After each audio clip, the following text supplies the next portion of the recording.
Hello everyone, welcome to वेरीफाइल। तो आज हम स्टार्ट करने जा रहे हैं एक नया चैप्टर, एक नया टॉपिक, हाइड्रोकार्बन। सबसे पहले बात आती है, व्हाट इज हाइड्रोकार्बन। हाइड्रोकार्बन नाम से ही क्लियर है, दैट मीन्स ये दो चीज से मिलकर बना है, हाइड्रो और carbon. Hydro means hydrogen and carbon means carbon. That means the organic compounds containing carbon and hydrogen are called hydrocarbon. जो ऑर्गेनिक कंपाउंड मेरे हाइड्रोजन और कार्बन से मिलकर बने हैं उन्हें ही हम हाइड्रोकार्बन कहते हैं। ये हाइड्रोकार्बन नेचर में पेट्रोलियम हो जाए, नेचुरल गैस, कोल, इनकी फॉर्म में डिस्ट्रीब्यूट हो रखे हैं। दैट मीन्स पेट्रोलियम से हाइड्रोकार्बन्स मिलते हैं, नेचुरल गैस होती है वहां से हाइड्रोकार्बन मिलते हैं, कोल माइंस जो होती है उन कोल के अंदर से हाइड्रोकार्बन्स मिलते हैं। That means these are widely distributed in nature in the form of petroleum, natural gas and coal. Thus, hydrocarbon are considered as parent organic compounds, while all other compounds are considered as derivative of these hydrocarbon. That mean जो hydrocarbon है वो parent organic compound की तरह distribute हुए हैं, उनको उसकी तरह कंसिडर किया गया है। बट और जो ऑर्गेनिक कंपाउंड्स होते हैं मेरे, उनको कहा गया है कि वो इन्हीं हाइड्रोकार्बन्स के डेरिवेटिव्स है। दैट मीन्स इन्हीं से मिलके बने हुए हैं। बात क्लियर है यहां तक। Hydrocarbon are of different type depending upon the types of carbon carbon bond present in the hydrocarbon. Hydrocarbon कई तरह के हो सकते हैं, वो किस पे डिपेंड करता है कि उन हाइड्रोकार्बन के अंदर कार्बन कार्बन के बीच में किस तरह का बॉन्ड प्रेजेंट है। जैसे कि हमने पहले पढ़ चुके हैं, हाइड्रोकार्बन को हमने तीन क्लास में डिवाइड किया है, सैचुरेटेड हो जाए, अनसैचुरेटेड हो जाए या फिर एरोमेटिक हाइड्रोकार्बन्स हो जाए। अब सबसे पहले हम बात करते हैं कि सैचुरेटेड हाइड्रोकार्बन क्या होंगे। Saturated hydrocarbon contains carbon carbon and carbon hydrogen single bond. किसी भी मॉलिक्यूल के अंदर अगर कार्बन कार्बन और कार्बन हाइड्रोजन सिंगल बॉन्ड ही प्रेजेंट है केवल, तो वो मेरे सैचुरेटेड हाइड्रोकार्बन कहलाएंगे। If different carbon atom are joined together to form open chain of carbon atom with single bond, they termed as alkane. अगर मेरे वहां पर कार्बन कार्बन, केवल कार्बन कार्बन ही सिंगल बॉन्ड से प्रेजेंट है, तो वो मेरे एल्केन कहलाएंगे। बात क्लियर है यहां तक। If carbon atom form a close chain और ring, then they are termed as cycloalkane. अगर मेरे कार्बन एटम किसी क्लोज चेन से जुड़े हुए हैं, दैट मीन्स एक रिंग फॉर्म कर रखी है, तो वो मेरे साइक्लोएल्केन्स कहलाएंगे।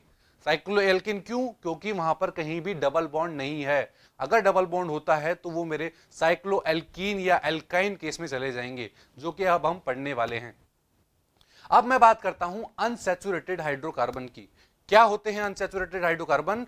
Unsaturated hydrocarbon contain carbon carbon multiple bond. That is double bond हो सकता है, ट्रिपल बॉन्ड हो सकता है, और उन्हीं को हम क्या बोलते हैं? अगर डबल बॉन्ड प्रेजेंट है तो हम एल्कीन बोलते हैं, ट्रिपल बॉन्ड प्रेजेंट है तो एल्काइन बोलते हैं। बात क्लियर है यहां तक। एक और होते हैं aromatic hydrocarbon. Aromatic hydrocarbons are the special type of cyclic hydrocarbon. जैसे कि हमने हमारे पिछले लेक्चर्स में पढ़ा था कि एरोमेटिक हाइड्रोकार्बन्स क्या होते हैं, जो हक्कल रूल फॉलो करते हैं, प्लेनर स्ट्रक्चर्स होती है, इन सबको पढ़ा था हमने पहले वाले लेक्चर में। बात क्लियर है यहां तक।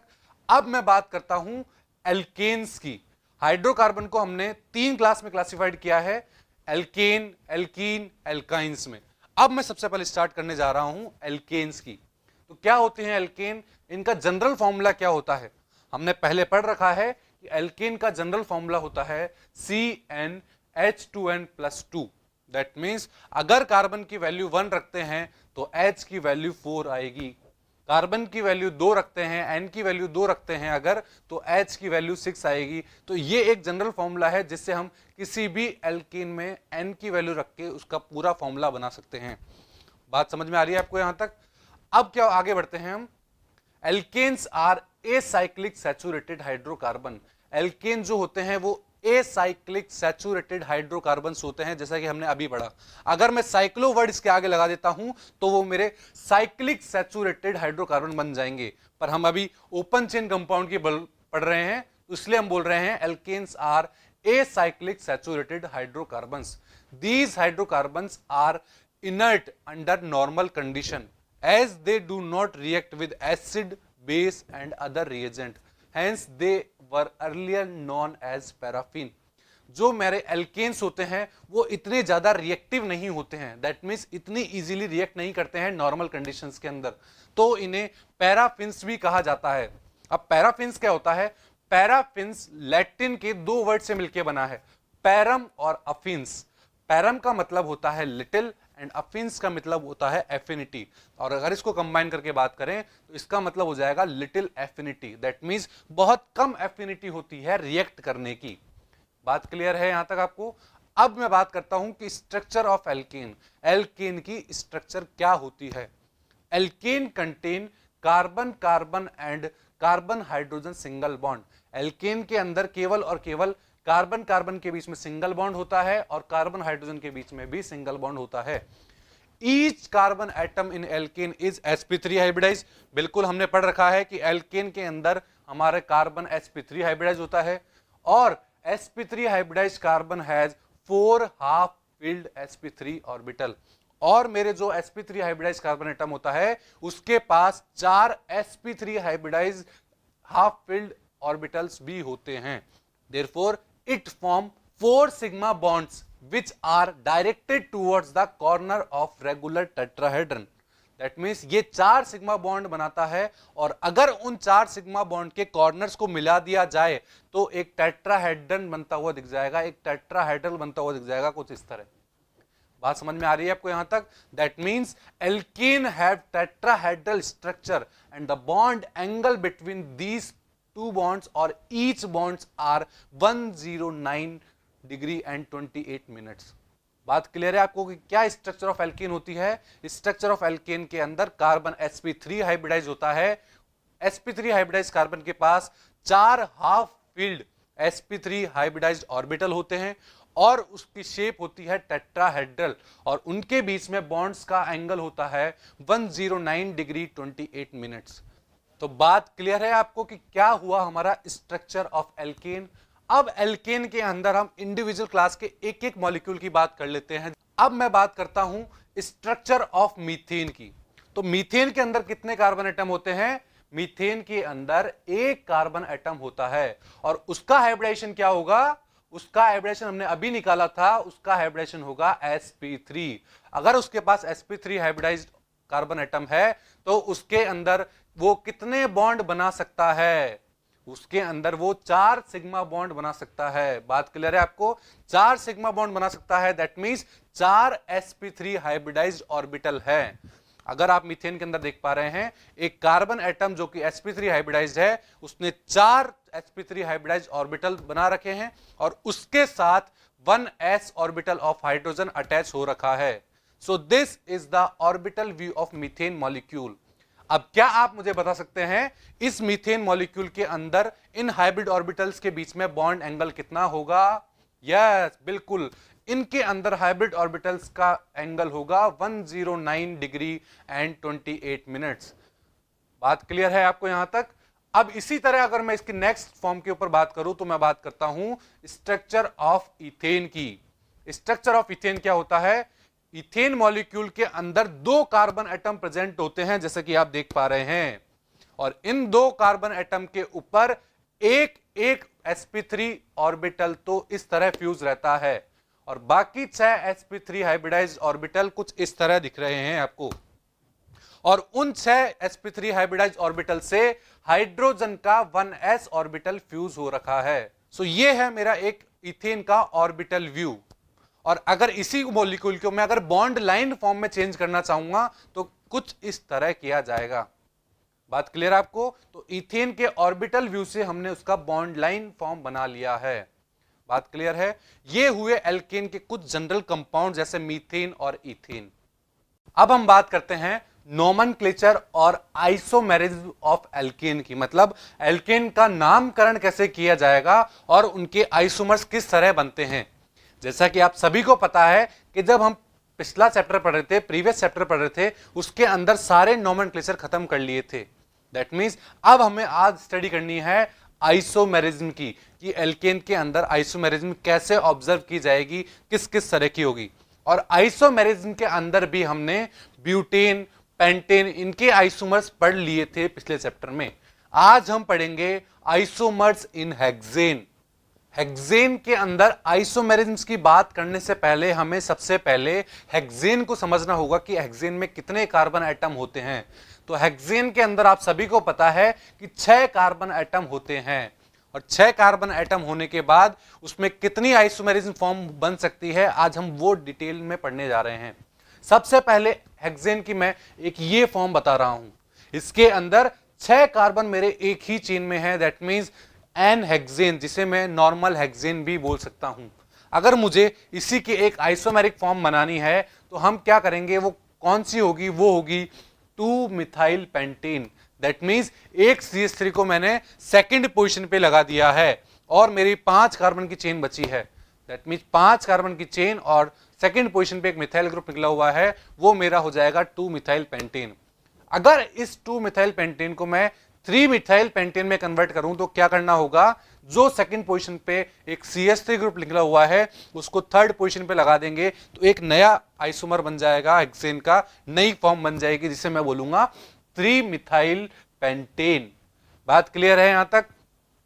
क्या इसकी और फॉर्म भी पॉसिबल है? बिल्कुल, इसकी एक फॉर्म और पॉसिबल है जिसका नाम मैं बोलूंगा 2,3 di methyl butane. That means 4 carbon की चेन कर दूं और उसमें सेकंड और थर्ड पोजीशन पे एक एक मिथाइल ग्रुप लगा दूं, कुछ इस तरह, तो वो मेरा कहलाएगा 2,3 डाई मिथाइल ब्यूटेन।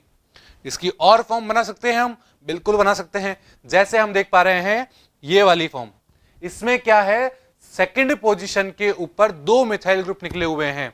पिछले वाले में थे सेकंड और थर्ड पोजीशन पे एक एक मिथाइल था, बट इस वाले कंपाउंड में सेकंड पोजीशन पर ही दोनों मिथाइल निकले हुए हैं और एक 4 कार्बन की चेन है जिसे मैं ब्यूटेन कह रहा हूं। तो इसका नाम क्या हो जाएगा, इसका नाम हो जाएगा 2,2 डाई मिथाइल ब्यूटेन। तो बात समझ में है आपको कि हेक्सेन के कितने आइसोमर पॉसिबल है? हमने हेक्सेन के 5 आइसोमर ड्रॉ कर लिए हैं।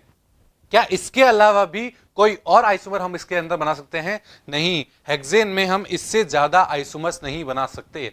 अगर हम कोई और आइसोमर बनाना चाहेंगे तो वो पहले वालों में से किसी ना किसी से एक मिलता जुलता आइसोमर्स होगा। बात क्लियर है? दैट मींस हेक्सेन के हमने सारे आइसोमर्स बना लिए हैं। अब हम एक क्वेश्चन के ऊपर बात करते हैं। अगर हमसे कोई कह दे कि आप C5H11OH के आइसोमर्स बनाइए, तो हम उसके आइसोमर्स कैसे बनाएंगे? सबसे पहले हमें C5 दे रखा है, दैट मींस 5 कार्बन प्रेजेंट होंगे, तो C5H11 कुछ इस तरह ड्रॉ करेंगे और उसमें एक OH ग्रुप लगा हुआ होगा। बात क्लियर है यहां तक? अब मैं बात करता हूं इसके आइसोमर्स की। तो हो सकता है OH की पोजीशन फर्स्ट हो, सेकंड हो, थर्ड हो, उस OH को हम कहीं भी लगा सकते हैं, उसका मॉलिक्यूलर फॉर्मूला तो वही रहेगा। तो सबसे पहले मैंने बनाया पेंटेन 1 ऑल। पेंटेन 1 ऑल में क्या किया, OH को फर्स्ट पोजीशन पर अटैच कर दिया, जैसा कि आप देख पा रहे हैं। अब सेकंड में मैंने क्या किया, उस OH को फर्स्ट पोजीशन पे ना लगा के सेकंड पोजीशन पे लगा दिया, कुछ इस तरह, और वो मेरा सेकंड फॉर्म बन गई है, देखने में सेकंड आइसोमर बन चुका है। क्या इस OH को मैं थर्ड पोजीशन पे भी लगा सकता हूं? यस, इस OH को मैंने थर्ड पोजीशन पे लगाया और मेरा फॉर्मूला बन गया पेंटेन 3 ऑल। बात क्लियर है? अब क्या इस OH को मैं फोर्थ पोजीशन पर भी लगा सकता हूं? नहीं, अगर मैंने इसको फोर्थ पोजीशन पे लगाया तो इसकी नंबरिंग पीछे से चालू करके उसे सेकंड पोजीशन ही मान लिया जाएगा। दैट मींस पेंटेन 3 ऑल तक हम इसे बना सकते हैं। क्या इसके ये 3 ही आइसोमर होंगे? नहीं, इसमें और आइसोमर भी पॉसिबल है। कैसे? अगर मैं 5 कार्बन की चेन ना लेते हुए 4 कार्बन की चेन ले लूं और थर्ड पोजीशन से एक मिथाइल ग्रुप बाहर निकाल दें और फर्स्ट पोजीशन से एक OH बाहर निकाल दे, तो मेरा कंपाउंड कहलाएगा 3 methyl butane 1 all. That means third position पे एक मिथाइल ग्रुप और फर्स्ट पोजीशन पे एक OH ग्रुप लगा हुआ है। अब थर्ड पे मिथाइल ना लगा के उसी मिथाइल को मैं सेकंड पे लगा दूं तो क्या नया आइसोमर मिल जाएगा? बिल्कुल, अब मुझे मिल जाएगा 2 मिथाइल ब्यूटेन 1 ऑल, जिसमें सेकंड पोजीशन पे मिथाइल लगा हुआ है और फर्स्ट पोजीशन पे एक OH लगा हुआ है, जो इसे 2 मिथाइल ब्यूटेन 1 ऑल में कन्वर्ट कर रहा है। क्या इसके और आइसोमर पॉसिबल है?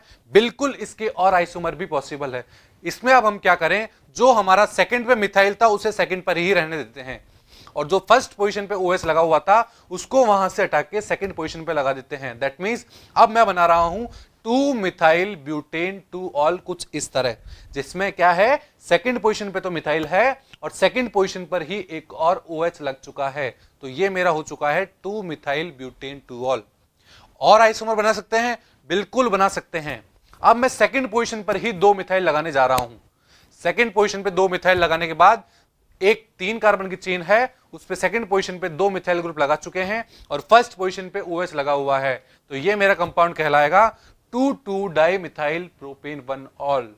बात क्लियर है यहां तक?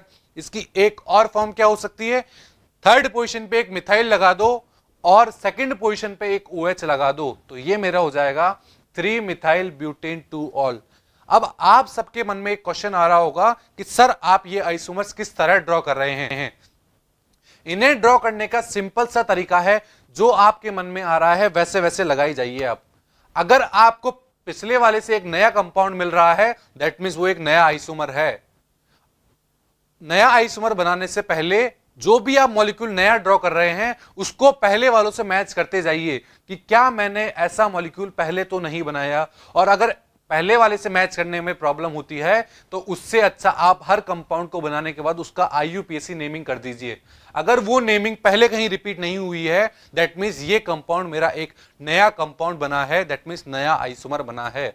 बात क्लियर है यहां तक? अब हमने IUPAC पूरी पढ़ रखी है, दैट मींस किसी भी मॉलिक्यूल की IUPAC नोमेनक्लेचर करना हमने प्रीवियस चैप्टर में पढ़ चुका है, तो उसका भी एक रिवीजन कर लेते हैं हम कि अगर हमें कोई एग्जाम्पल का मतलब एक IUPAC नेम दे दिया जाए तो उससे उसकी स्ट्रक्चर कैसे ड्रॉ करेंगे। IUPAC नोमेनक्लेचर में हम क्या कर रहे थे, हमें एक स्ट्रक्चर दी जाती थी और उसका हम नाम लिखते थे। अब हम क्या करते हैं, एक नाम हमें दिया गया है और हमें उसकी स्ट्रक्चर ड्रॉ करनी है। तो जैसे हमें सबसे पहले दिया गया है, फॉर एग्जाम्पल हमारे पास एक मॉलिक्यूल है 3 इथाइल 2,2 डाई मिथाइल पेंटेन। अब इस नाम से हमें उसकी स्ट्रक्चर बनानी है, तो स्ट्रक्चर किस तरह बनाएंगे। सबसे पहले आप देख पा रहे हैं इसमें पेंटेन लिखा हुआ है, दैट मींस 5 कार्बन की एक पेरेंट चेन है, तो सबसे पहले हम 5 कार्बन इस तरह अरेंज कर देंगे। अब उसके अंदर हम क्या करेंगे, उन एटम्स की नंबरिंग कर देंगे कुछ इस तरह, क्योंकि हमें सेकंड पोजीशन पे कुछ सब्स्टिट्यूएंट लगाना होगा, थर्ड पे या फिर फोर्थ पे कुछ सब्स्टिट्यूएंट लगाना है, तो हमें सबसे पहले उन कार्बन का नंबर पता होना चाहिए। तो सबसे पहले हमने क्या किया, 5 कार्बन लिए और फिर उनकी नंबरिंग कर दी। अब थर्ड स्टेप में क्या करेंगे, attach ethyl group at third position. आपने नाम में देखा था 3 इथाइल लिखा हुआ था, तो थर्ड पोजीशन से एक CH2CH3 ग्रुप निकाल देंगे, दैट मींस एक इथाइल ग्रुप बाहर निकाल देंगे। और सेकंड पोजीशन से हम 2 मिथाइल बाहर निकाल देंगे, क्योंकि हमारे नेम में था 2,2 डाई मिथाइल, तो सेकंड पोजीशन से 2 मिथाइल बाहर निकाल दिए हैं और थर्ड पोजीशन से एक इथाइल बाहर निकाल दिया था। तो इस नाम की कुछ ये स्ट्रक्चर बनेगी जो कि आप देख पा रहे हैं। बात क्लियर है यहां तक? इसी तरह मैं एक और एग्जाम्पल की बात करता हूं। अब मैं नेक्स्ट एग्जाम्पल की तरफ बढ़ता हूं, 3,4,4,5 tetra methyl heptane. That means heptane का मतलब क्या हुआ, 7 कार्बन की एक चेन है, तो सबसे पहले 7 कार्बन की एक चेन लगा दी है मैंने। अब मैं इसके अंदर सबसे पहले नंबरिंग करने जा रहा हूं कुछ इस तरह। अब आप देख पा रहे हैं कि यहां पर थर्ड पोजीशन पे, फोर्थ पोजीशन पे, फोर्थ पोजीशन पे, फिफ्थ पोजीशन पे 4 मिथाइल ग्रुप निकालने हैं, तो कुछ उनको मिथाइल ग्रुप को मैं कुछ इस तरह निकाल दूंगा कि पहले फोर्थ पोजीशन से दोनों मिथाइल निकाल दिए, थर्ड और फिफ्थ पोजीशन से एक एक मिथाइल ग्रुप निकाल दिया और सभी कार्बन की वैलेंसी उनके रेस्पेक्टिव हाइड्रोजन से फिल कर दी है। दैट मीन्स ये मेरा एक स्ट्रक्चर बनके तैयार हो चुका है जिसका नाम 3,4,4,5 टेट्रा मिथाइल हेप्टेन है। बात क्लियर है यहां तक? इसी तरह में एक और एग्जांपल सॉल्व करते हैं कि इस नाम से हम उसकी स्ट्रक्चर बना सकते हैं क्या, और वो है 2,5 डाई मिथाइल हेक्सेन। बहुत सिंपल है, आप ट्राई कीजिए इस मॉलिक्यूल को कि हम किस तरह इसकी स्ट्रक्चर बनाएंगे। मेरे साथ स्टार्ट कीजिए इसको। हेक्सेन, हेक्सेन मतलब 6 कार्बन, तो सबसे पहले आपको 6 कार्बन की एक चेन दिखाई दे रही है। बात क्लियर है? अब सबसे पहले इन्हें नंबरिंग करने जा रहे हैं कुछ इस तरह, ये मैंने इसकी नंबरिंग कर दी है। अब इसके अंदर डाई मिथाइल लगा हुआ है 2 और 5 पोजीशन पे, दैट मींस 2 मिथाइल ग्रुप लगाने हैं, एक मेरा सेकंड पोजीशन पे और एक मेरा फिफ्थ पोजीशन पे। 2 मिथाइल ग्रुप लगा दिए हैं और ये मेरा कन्वर्ट हो चुका है 2,5 डाई मिथाइल हेक्सेन के अंदर। तो इस तरह हमने उनके नाम से उनकी स्ट्रक्चर ड्रॉ कर ली है।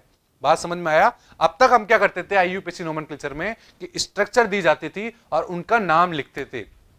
अब हमने अगर हमें कोई नाम देता है तो हम उसके नाम से भी उसके स्ट्रक्चर ड्रॉ कर सकते हैं। तो ये बात थी हमारी IUPAC नोमेनक्लेचर में नाम से स्ट्रक्चर लिखने की। अब हम बात करते हैं प्रिपरेशन ऑफ एल्कीन की। अभी हमने स्ट्रक्चर्स का नोमेनक्लेचर कर लिया है, IUPAC कर लिया है, उनकी स्ट्रक्चर कर ली है। अब हम कर रहे हैं कि एल्केन्स को बनाया किस तरह जाता है। हमने ऑलरेडी पढ़ रखा है कि एल्केन्स पेट्रोलियम, नेचुरल गैस, कोल यहां से निकलते हैं। दैट मीन्स हाइड्रोकार्बन यहां से निकलते हैं। That means they are the main source of alkane. Alkane में also be prepared by various method. Alkane को और भी कई तरीकों से बनाया जा सकता है, जिसमें मैं सबसे पहले स्टार्ट करता हूं from unsaturated hydrocarbon. Unsaturated hydrocarbon क्या थे? जहां पर मल्टीपल बॉन्ड प्रेजेंट थे। हो सकता है वहां कार्बन कार्बन के बीच में डबल बॉन्ड हो, और यह भी पॉसिबल है कि कार्बन कार्बन के बीच में ट्रिपल बॉन्ड हो। अब क्या क्या होता है इसके अंदर? Addition of hydrogen to unsaturated compound that is alkene और alkyne in the presence of finely divided catalyst like platinum, palladium or nickel to form alkane. This is known as hydrogenation reaction. Hydrogenation reaction के अंदर क्या होता है? हमारे alkene molecule या alkyne molecule को H2 molecule that means hydrogen molecule के साथ रिएक्ट करवाया जाता है और एल्केन का फॉर्मेशन किया जाता है। जैसा कि आप देख पा रहे हैं, ये एक एल्कीन मॉलिक्यूल है और एक ये हाइड्रोजन मॉलिक्यूल है। अब ये दोनों आपस में ऐड होने जा रहे हैं और एक एल्केन का फॉर्मेशन होता हुआ दिख रहा है।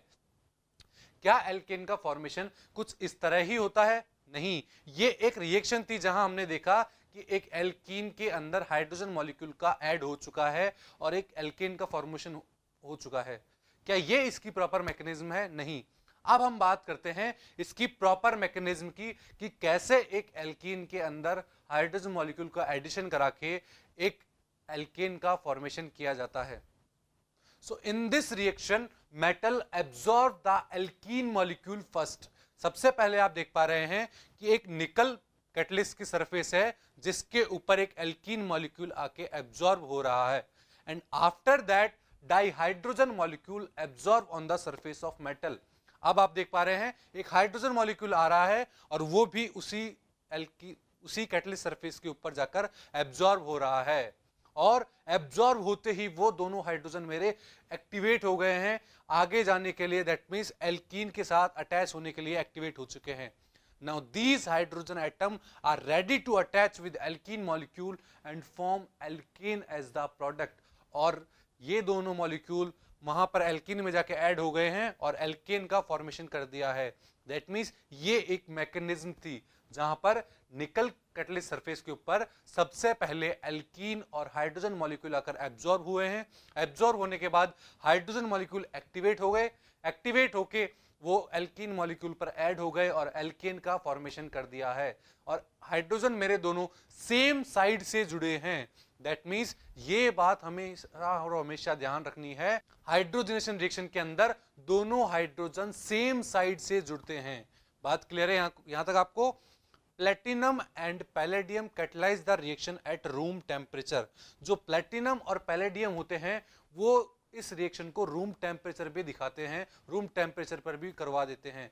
तो क्या निकल कैटलिस्ट भी लोअर टेम्परेचर पर ही ये हाइड्रोजनेशन रिएक्शन शो करता है? नहीं, निकल कैटलिस्ट को हाई टेम्परेचर और हाई प्रेशर की जरूरत होती है जब वहां पर उस सरफेस के ऊपर हाइड्रोजनेशन रिएक्शन होती है। इसी तरह अब मैं अगर एल्काइंस की बात करूं कि एल्काइन मॉलिक्यूल हाइड्रोजन मॉलिक्यूल के साथ किस तरह रिएक्ट करके एक एल्केन का फॉर्मेशन करेंगे, तो अब हम वो बात करने जा रहे हैं। Alkyne molecule react with hydrogen molecule and form corresponding alkanes. अब आप देख पा रहे हैं इथाइन मॉलिक्यूल है, इथाइन मॉलिक्यूल में एक हाइड्रोजन मॉलिक्यूल ऐड होने जा रहा है। इथाइन मॉलिक्यूल के अंदर एक हाइड्रोजन मॉलिक्यूल जब ऐड हो रहा है तो सबसे पहले इथीन मिला हमें। इथीन में आप देख पा रहे हैं कि ये एक इथीन की स्ट्रक्चर है। अब इसी इथीन के अंदर अगर हम एक और हाइड्रोजन मॉलिक्यूल को ऐड करा देते हैं तो वो हमें अब एल्केन फॉर्म कर देगा, जो जिसमें दोनों कार्बन मेरे sp3 हाइब्रिडाइज्ड होंगे। बात क्लियर है यहां तक आपको कि कैसे मैंने एक एल्काइन को और एक इथाइन को इथेन में कन्वर्ट कर दिया, दैट मीन्स एक एल्केन में कन्वर्ट कर दिया है। तो ये थी मेरी हाइड्रोजनेशन रिएक्शन जिसके अंदर अनसैचुरेटेड कंपाउंड्स को सैचुरेटेड कंपाउंड्स में, या फिर मैं बोल दूं कि एल्काइन या एल्कीन को एक एल्कीन में कन्वर्ट कर दिया है। दैट मींस हाइड्रोजनेशन रिएक्शन को मैंने करवा दिया है। बात क्लियर है? तो ये था हमारा फर्स्ट मेथड कि किसी भी अनसैचुरेटेड हाइड्रोकार्बन से किस तरह एल्केन्स का प्रिपरेशन किया जाता है, फॉर्मेशन किया जाता है। अब हम इसके सेकंड तरीके के ऊपर बढ़ते हैं कि और कौन सा तरीका है जिससे एल्केन का फॉर्मेशन किया जा सकता है। सेकंड तरीका हम पढ़ते हैं from alkyl halide. Alkyl halide, सबसे पहले हमको यह पता होना चाहिए कि एल्काइल हैलाइड्स क्या होते हैं। जैसा कि नाम से ही क्लियर है कि एक एल्काइल पार्ट है और एक हैलाइड पार्ट है। एल्काइल पार्ट को कैसे बनाया जाता है? सपोज हमारे पास ये एक CH4 मॉलिक्यूल है।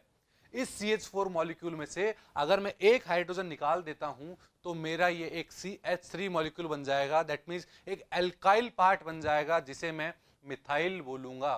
That means alkane converted into alkyl part.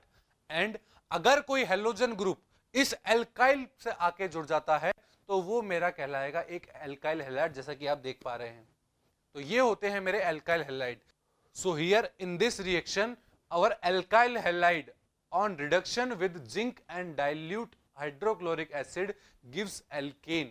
इसके अंदर क्या होता है, जो मेरा एल्काइल हैलाइड होता है वो मेरा जिंक और डाइल्यूट HCl की प्रेजेंस में रिएक्शन करता है और मुझे एक एल्केन फॉर्म करके देता है। क्या कुछ इस तरह ही ये रिएक्शन होती है? नहीं, ये एक रिएक्शन है। अब हम इसकी मैकेनिज्म की बात करते हैं। मैकेनिज्म क्या होगी? In the first step the zinc atom lose 2 electron. जैसा कि आप देख पा रहे हैं, जिंक एटम मेरे 2 इलेक्ट्रॉन डोनेट कर रहा है, 2 इलेक्ट्रॉन लूज कर रहा है और कन्वर्ट हो गया है Zn2+ एटम में कन्वर्ट हो गया है। अब ये Zn2+ जो है मेरा वो HCl के 2 मॉलिक्यूल के साथ रिएक्ट करने जा रहा है और जैसे ही इसने 2 मॉलिक्यूल ऑफ HCl के साथ रिएक्ट किया तो एक जिंक क्लोराइड फॉर्म कर लिया है और एक 2H+ मेरे फ्री हो गए हैं। जिंक क्लोराइड क्या हो गया? ZnCl2 और 2H+ मुझे फ्री दिखाई दे रहे हैं। In the next step you can see a alkyl halide molecule और क्लोरोइथेन मॉलिक्यूल। क्लोरोइथेन क्यों बोला मैंने? क्योंकि यहां पर एक कार्बन वाला हाइड्रोकार्बन है जिसे मैं मीथेन बोलता हूं और एक क्लोरीन लगा हुआ है, तो मैंने बोला chloroethane molecule. In CH3Cl molecule 1 electron is add on this carbon atom. एक इलेक्ट्रॉन इस कार्बन एटम पे ऐड हो रहा है और Cl- यहां से बाहर निकल गया है। दैट मीन्स अब इस कार्बन, ये जो मेरा CH3 था, ये मेरा CH3 रेडिकल में कन्वर्ट हो चुका है। CH3 के ऊपर एक इलेक्ट्रॉन प्रेजेंट है, ऑड इलेक्ट्रॉन प्रेजेंट है। नाउ एक और इलेक्ट्रॉन आया और वो इस CH3 को मिल गया। जैसे ही इस CH3 को एक और इलेक्ट्रॉन मिला, ये मेरा मिथाइल एनाइन में कन्वर्ट हो चुका है। दैट मीन्स CH3- में कन्वर्ट हो चुका है। अब जो हाइड्रोजन थे मेरे, जो मेरे फर्स्ट स्टेप में रिलीज हुए थे, वो हाइड्रोजन मॉलिक्यूल एक आ रहा है और इस मॉलिक्यूल से आके जुड़ गया। दैट मीन्स CH3 एनाइन से आके जुड़ गया तो मुझे CH4 मॉलिक्यूल मिल गया है। दैट मीन्स एक एल्केन मिल गया है। तो देखा आपने कि किसी भी एक एल्काइल हैलाइड से हमने किस तरह एक एल्केन का फॉर्मेशन कर लिया है। इसमें क्या किया था? सबसे पहले जिंक ने अपने 2 इलेक्ट्रॉन डोनेट किए थे। 2 इलेक्ट्रॉन डोनेट करने के बाद वो इलेक्ट्रॉन एल्काइल हैलाइड के पास आया जहां से Cl- बाहर निकल गया। एक और इलेक्ट्रॉन आता है उसके पास तो वो एनाइन की फॉर्म में आ जाता है।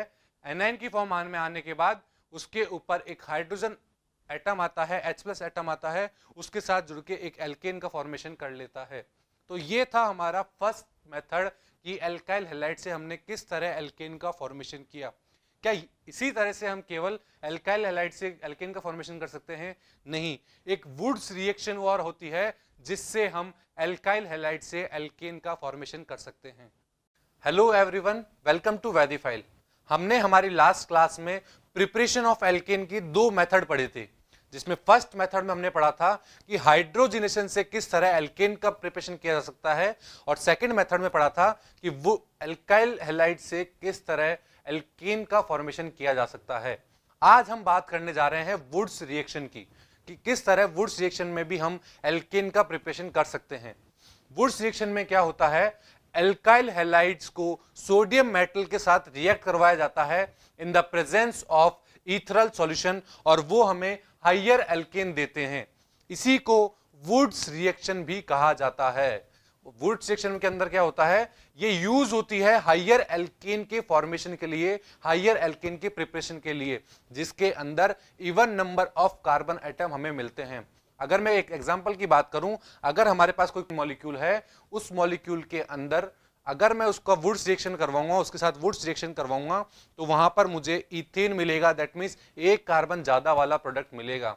As you can see a alkyl halide molecule, आप देख पा रहे हैं इस मॉलिक्यूल के साथ अब ये एक और सेकंड एल्काइल हैलाइड मॉलिक्यूल आप देख पा रहे हैं। अब ये दोनों एल्काइल हैलाइड मॉलिक्यूल एक सोडियम एटम के साथ रिएक्शन करने जा रहे हैं। जैसे ही ये दोनों सोडियम मेटल के साथ रिएक्शन करने जा रहे हैं तो दो मॉलिक्यूल मुझे NaBr बाहर निकलते हुए दिखाई दे रहे हैं। NaBr दो मॉलिक्यूल बाहर निकलते हुए दिखाई दे रहे हैं और मेरे जो दो मीथेन मॉलिक्यूल बचे हुए हैं वो दोनों आपस में रिएक्ट करके एक इथेन प्रोडक्ट बना रहे हैं एज ए मेजर प्रोडक्ट। अब क्या ये मेरी एक प्रॉपर रिएक्शन है? नहीं, ये मेरी एक रिएक्शन है जिसमें आपने देखा कि मेरे दो एल्काइल हैलाइड के मॉलिक्यूल सोडियम की प्रेजेंस में एक इथेन का फॉर्मेशन कर रहे हैं। अब मैं बात करता हूं इसकी मैकेनिज्म की कि ये रिएक्शन कैसे प्रोसीड होती है। आपने देखा कि एक कार्बन वाला सबस्ट्रेट था मेरा और उसने सोडियम मेटल के साथ रिएक्शन करके मुझे दो कार्बन वाला प्रोडक्ट दिया, दैट मींस एक नया प्रोडक्ट दिया जिसमें मुझे हाइयर एल्केन मिलते हुए दिख रहे थे। अब हम डिस्कस करते हैं इसकी मैकेनिज्म की कि ये रिएक्शन किस तरह प्रोसीड हुई होगी। सबसे पहले बात करेंगे स्टेप फर्स्ट की। स्टेप फर्स्ट में क्या हुआ? In the first step homolytic cleavage of chloromethane is takes place and radicals are formed. जैसा कि आप देख पा रहे हैं इस CH3Br मॉलिक्यूल में होमोलाइटिक क्लीवेज हुआ है और दो रेडिकल फॉर्म हो चुके हैं, एक CH3 रेडिकल और एक Br radical. Now there is a sodium atom which donate a electron to bromine and converted into sodium plus and Br converted into Br minus form। अब आप देख पा रहे हैं कि सोडियम एटम ने एक इलेक्ट्रॉन Br को दिया और Br को तो Br माइनस में कन्वर्ट कर दिया और खुद सोडियम प्लस में कन्वर्ट हो गया, दैट मींस Na प्लस में कन्वर्ट हो गया है। अब ये दोनों Na प्लस और NaBr आपस में कंबाइंड होके फर्स्ट मॉलिक्यूल फॉर्म कर दिया है NaBr का। ये थी हमारी फर्स्ट स्टेप। और सेकंड स्टेप में क्या हुआ? In the second step the one more sodium atom comes and donate a electron to CH3 radical and form CH3 carb anion। एक और सोडियम एटम आया, उसने इलेक्ट्रॉन CH3 को दिया और एक CH3 माइनस बना दिया है, दैट मींस एक कार्ब एनायन बना दिया है और खुद कन्वर्ट हो गया है Na प्लस के अंदर। बात क्लियर है यहां तक आपको? अब इसकी नेक्स्ट स्टेप में क्या हुआ? In the next step this कार्बो anion जो ये CH3 माइनस मेरा पड़ा हुआ है, ये CH3 माइनस मेरा दूसरे क्लोरोमीथेन के ऊपर अटैक करने जा रहा है। जैसे ही ये उसके ऊपर अटैक कर रहा है एक ट्रांजिशन स्टेट बनती हुई दिख रही है जिसमें आप देख पा रहे हैं कि बॉन्ड फॉर्मिंग और बॉन्ड ब्रेकिंग साइमल्टेनियसली हो रही है। दैट मींस बॉन्ड का बनना और बॉन्ड का टूटना ये प्रोसेस साथ में हो रही है और जैसे ही ये प्रोसेस खत्म हो रही है तो हमें ethane molecule as a main product मिल रहा है और एक और मॉलिक्यूल NaBr का एज ए साइड प्रोडक्ट बाहर निकल गया है। So this reaction is considered as a SN2 reaction. ये रिएक्शन जो हमने देखी है ट्रांजिशन स्टेट बनती हुई दिख रही थी, वो ट्रांजिशन स्टेट हमारी SN2 रिएक्शन में बनती है। अब क्वेश्चन आता है SN2 रिएक्शन क्या होती है? SN2 रिएक्शन का फुल फॉर्म होता है by molecular nucleophilic substitution reaction. इसे हम आगे जाके बहुत डिटेल में पढ़ेंगे, तो बिल्कुल नहीं सोचना है कि SN2 क्या होता है क्या नहीं होता है। तो अभी हमने देखा कि एक क्लोरोमीथेन मॉलिक्यूल ने दूसरे मॉलिक्यूल के ऊपर SN2 अटैक किया जहां से हमें एक ethane molecule as a main product मिला। So this is all about Wurtz reaction और the preparation of alkane from alkyl halide. ये सब था हमारा एक वुड्स रिएक्शन का जिसके अंदर हमने एल्केन्स का प्रिपरेशन पढ़ा फ्रॉम एल्काइल हैलाइड्स। बात क्लियर है आपको यहां तक? अब हम बात करते हैं कि कार्बोक्सिलिक एसिड से किस तरह एल्केन का प्रिपरेशन किया जा सकता है। एल्केन का प्रिपरेशन कार्बोक्सिलिक एसिड से दो मेथड के साथ किया जा सकता है। एक हो गया हमारा डीकार्बोक्सिलेशन और एक हो जाएगा हमारा कोल्बे इलेक्ट्रोलाइसिस मेथड। तो सबसे पहले हम बात करते हैं कि डीकार्बोक्सिलेशन से किस तरह हम एल्केन का प्रिपरेशन करेंगे। So in this process elimination of carbon dioxide from the carboxylic acid, इसके अंदर क्या होगा, जो हमें कार्बोक्सिलिक एसिड दिया जाएगा उसके अंदर से कार्बन डाइऑक्साइड बाहर निकल जाएगा। अब बच्चों कार्बन डाइऑक्साइड क्या होता है, कार्बन डाइऑक्साइड मतलब एक CO2 मॉलिक्यूल वहां से बाहर निकल जाएगा और हमें क्या मिल जाएगा, एक एल्केन मिल जाएगा। तो हमने वहां पे एक एल्केन का प्रिपरेशन कर लेंगे। अब ये रिएक्शन कैसे होगी हम वो देखते हैं। अब इसके अंदर क्या होगा, हमें कोई सोडियम या पोटेशियम सॉल्ट दिए जाएंगे किसी कार्बोक्सिलिक एसिड के, उनको अगर हम सोडा लाइम की प्रेजेंस में हीट करते हैं, सोडा लाइम क्या होता है, सोडा लाइम होता है सोडियम हाइड्रोक्साइड और कैल्शियम ऑक्साइड का एक मिक्सचर। क्या होता है सोडा लाइम, एक sodium hydroxide that means NaOH और कैल्शियम ऑक्साइड, इसका मतलब CaO का एक मिक्सचर होता है सोडा लाइम। तो कार्बोक्सिलिक एसिड के सॉल्ट को अगर सोडा लाइम की प्रेजेंस में हीट किया जाता है तो हमें एक एल्केन मिलता है। बच्चों इस बात को याद रखना कि डी कार्बोक्सिलेशन के अंदर क्या होता है, किसी एसिड के सॉल्ट को सोडा लाइम की प्रेजेंस में हीट किया जाता है और हमें एल्केन मिल जाते हैं। ये हमारी एक रिएक्शन होती है। अब इस रिएक्शन को हम 3D में समझते हैं कि ये रिएक्शन कैसे प्रोसीड होती है। जैसा कि आप देख पा रहे हैं हमें एक sodium salt of carboxylic acid दिया गया है, जैसे कि आप देख पा रहे हैं, जिसमें CH3COO- एक एसिड है और एक Na+ एक आयन पड़ा हुआ है, तो मैंने इसको बोला sodium salt of carboxylic acid. अब ये कंपाउंड मेरा NaOH मॉलिक्यूल के साथ रिएक्ट करने जा रहा है। किसकी प्रेजेंस में रिएक्ट करेगा, कैल्शियम ऑक्साइड की प्रेजेंस में रिएक्शन करने जा रहा है। जैसे ही ये NaOH के साथ रिएक्शन कर रहा है तो आप देख पा रहे हैं कि एक मीथेन मॉलिक्यूल फॉर्म होता हुआ दिखाई दे रहा है। मीथेन मॉलिक्यूल क्या होता है बच्चों, मीथेन मॉलिक्यूल मतलब CH4 एक फॉर्म होता हुआ दिख रहा है। और मीथेन के साथ आपको क्या बनता हुआ दिख रहा है, मीथेन के साथ हमको दिख रहा है कि एक मॉलिक्यूल हमारा Na2CO3 का भी बन रहा है as a side product. That means Na2CO3 भी यहां पर साइड प्रोडक्ट के रूप में निकलता है। तो बात समझ में है आपको कि डी कार्बोक्सिलेशन के रिएक्शन के अंदर क्या हुआ, एक एसिड का सॉल्ट मेरा NaOH और CaO की प्रेजेंस में अगर उसे हीट किया हमने तो हमें एक एल्केन मिल गया। दैट मीन्स यहां पर एक मीथेन मॉलिक्यूल मिल गया। बात समझ में है आपको कि डी कार्बोक्सिलेशन कैसे होती है। So here you can see that the one carbon less product will be formed as a major product. जैसा कि आपने देखा in decarboxylation reaction one carbon less product will be formed. Decarboxylation reaction के अंदर एक कार्बन कम वाला product हमें मिलता है। बात समझ में है आपको कि डीकार्बोक्सिलेशन कैसे हुआ। अगर यही रिएक्शन हमें एग्जाम में पूछ ली जाए तो हम बिना किसी डर से इसको लिख सकते हैं कि एक हमारे पास होगा एसिड का सॉल्ट, सोडा लाइम के साथ रिएक्शन करवाएंगे और हमें प्रोडक्ट मिल जाएगा एल्केन। ये बात थी हमारी डीकार्बोक्सिलेशन रिएक्शन की। तो इसी का अब सेकंड मेथड था कॉल्बे इलेक्ट्रोलाइसिस। कॉल्बे इलेक्ट्रोलाइसिस से भी हम एल्केन बना सकते हैं। बिल्कुल दोस्तों, हम कॉल्बे इलेक्ट्रोलाइसिस से भी एल्केन का फॉर्मेशन कर सकते हैं। अब सबसे पहले देखते हैं कि कॉल्बे इलेक्ट्रोलाइसिस होता क्या है। An aqueous solution of sodium and potassium salts of carboxylic acid on electrolysis gives alkane containing even number of carbon atom. इसके अंदर क्या होता है, एक एक्वस सॉल्यूशन होगा। एक्वस सॉल्यूशन का मतलब क्या हुआ, जो भी सॉल्यूशन है मेरे पास सोडियम और पोटेशियम सॉल्ट का, उसके अंदर HOH आयन भी होंगे। दैट मींस वाटर मॉलिक्यूल भी होगा। एक्वस का मतलब होता ही क्या है, वाटर का सॉल्यूशन। एक तरीके से वो मेरे सॉल्ट इलेक्ट्रोलाइसिस करेंगे और वहां पर एल्केन फॉर्म होता हुआ दिखेगा और जो एल्केन बनेगा वहां पर इवन नंबर में कार्बन हमारे प्रेजेंट होंगे। तो ये रिएक्शन कैसे होगी अब हम वो देखते हैं। सो इस रिएक्शन में आप देख पा रहे हैं कि हमें पास दो molecule sodium salt of carboxylic acid के प्रेजेंट हैं। यहां पर दो मॉलिक्यूल देख पा रहे हैं आप कि दो मॉलिक्यूल किस चीज के प्रेजेंट है, sodium salt of carboxylic acid. अब ये दोनों मॉलिक्यूल मेरे इलेक्ट्रोलाइज्ड होने जा रहे हैं इन the presence of water. Water के अंदर मतलब H2O के अंदर ये इलेक्ट्रोलाइज होने जा रहे हैं और यहां हमें क्या फॉर्म होता हुआ दिख रहा है, यहां हमें इथेन मॉलिक्यूल फॉर्म होता हुआ दिख रहा है। क्या इथेन में दो कार्बन एटम होते हैं? बिल्कुल बच्चों, इथेन के अंदर दो कार्बन एटम होते हैं और हमने पहले ही पढ़ा कि हमें इवन नंबर में कार्बन एटम फॉर्म होते हुए दिखते हैं और यहां इथेन में हमने देखा कि दो कार्बन हमें फॉर्म होते हुए दिख रहे हैं। तो ये थी मेरी एक कॉल्बे इलेक्ट्रोलाइसिस रिएक्शन। और इसी के साथ यहां पर साइड प्रोडक्ट में क्या मिला, साइड प्रोडक्ट में हमें मिला दो मॉलिक्यूल तो CO2 के मिले थे और दो मॉलिक्यूल H2O के मिल रहे हैं और एक मॉलिक्यूल हमारा H2 का भी मिल रहा है एज ए साइड प्रोडक्ट। तो कॉल्बे इलेक्ट्रोलाइसिस में क्या पढ़ा आपने? कॉल्बे इलेक्ट्रोलाइसिस में पढ़ा कि अगर दो मॉलिक्यूल मेरे sodium salt of carboxylic acid या फिर potassium salt of carboxylic acid electrolysed होने जाते हैं, तो इलेक्ट्रोलाइज जब होते हैं तो हमें ethane molecule as a major product मिल रहा है और दो मॉलिक्यूल CO2 और H2O के बाहर निकल रहे हैं और एक मॉलिक्यूल H2 का भी बाहर निकल रहा है।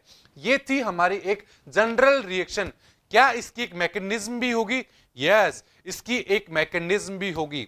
तो उस मैकेनिज्म को स्टार्ट करने से पहले हम सबसे पहले ये देखते हैं कि इलेक्ट्रोलाइसिस क्या होता है। What is electrolysis? दोस्तों, इलेक्ट्रोलाइसिस क्या होता है? Electrolysis is the passing of direct electric current through an electrolyte producing a chemical reaction. Electrolyte क्या होता है? किसी भी सर्किट के अंदर इलेक्ट्रिक करंट का फ्लो होना through a solution, through a electrolyte और एक केमिकल रिएक्शन का प्रोसीड होना इलेक्ट्रोलाइसिस कहलाता है। बात क्लियर है आपको यहां तक? अब हम एक इलेक्ट्रोलाइटिक सेल के बारे में पढ़ लेते हैं कि इलेक्ट्रोलाइटिक सेल वर्क किस तरह करता है। Suppose this is a electrolytic cell. ये आप इलेक्ट्रोलाइटिक सेल देख पा रहे हैं, इसके अंदर आपको दो इलेक्ट्रोड दिखाई दे रहे हैं। एक है हमारा एनोड और एक है हमारा कैथोड इलेक्ट्रोड। और अगर मैं बात करूं, जो एनोड इलेक्ट्रोड है वो मेरे बैटरी के पॉजिटिव टर्मिनल से कनेक्ट हो रखा है और जो कैथोड है वो मेरा नेगेटिव टर्मिनल से कनेक्ट हो चुका है। तो बच्चों देख पा रहे हो आप कि क्या होता है एक इलेक्ट्रोलाइटिक सेल? ये मेरा एक इलेक्ट्रोलाइटिक सेल है। अब इसके अंदर मैं बात करूं कि इलेक्ट्रोलाइट के फॉर्म में, दैट मींस सॉल्यूशन जो पड़ा हुआ आपको दिख रहा है, इस सॉल्यूशन के अंदर क्या प्रेजेंट है? इस सॉल्यूशन के अंदर carboxylic acid salt is present with water. Water के साथ किसी कार्बोक्सिलिक एसिड का एक सॉल्ट प्रेजेंट है in the form of electrolyte. That means जो सॉल्यूशन है उसके अंदर मेरे पास चार तरह के आयन प्रेजेंट है। एक हो गया मेरा CH3COO माइनस आयन, एक हो गया मेरा सोडियम आयन, एक हो गया मेरा OH माइनस आयन और एक आप देख पा रहे हैं H plus ion. That means इस इलेक्ट्रोलाइटिक सेल के अंदर जो इलेक्ट्रोलाइट है उस इलेक्ट्रोलाइट में ये चार तरह के आयन प्रेजेंट हैं। आप समझ पा रहे हैं बात को दोस्तों कि किस तरह एक इलेक्ट्रोलाइटिक सेल वर्क कर रहा है। अब एनोड के ऊपर क्या होता है? एनोड के ऊपर दोस्तों ऑक्सीडेशन होता है। ऑक्सीडेशन का मतलब क्या होता है? Loss of electron. एनोड के ऊपर इलेक्ट्रॉन का लॉस होता है, मतलब इलेक्ट्रॉन वहां से निकाले जाते हैं और इलेक्ट्रॉन वहां से निकलते हैं तो उन्हें कौन गेन कर लेता है? वो गेन करता है उसका भाई। उसका भाई कौन है? कैथोड। कैथोड ने उन दोनों इलेक्ट्रॉन को अपनी तरफ खींच लिया है और अपने में ही मस्त हो गया है। दैट मींस एनोड इलेक्ट्रॉन निकालता जा रहा है और कैथोड इलेक्ट्रॉन लेता जा रहा है। तो इस तरह हमारी एक इलेक्ट्रोलाइटिक सेल वर्क करती है। अब एनोड के ऊपर कौन सा चार्ज होता है? एनोड अगर इलेक्ट्रॉन निकाल रहा है तो हमारा एनोड पॉजिटिव चार्ज हो जाएगा। सो जितने भी उस सॉल्यूशन के अंदर नेगेटिव चार्ज आयंस पड़े होंगे वो सब एनोड की तरफ मूव करना चालू हो जाएंगे, मतलब वो एनोड के ऊपर जाना चिपकना स्टार्ट हो जाएंगे। अब हमारे पास यहां पर नेगेटिव में दो आयन प्रेजेंट है।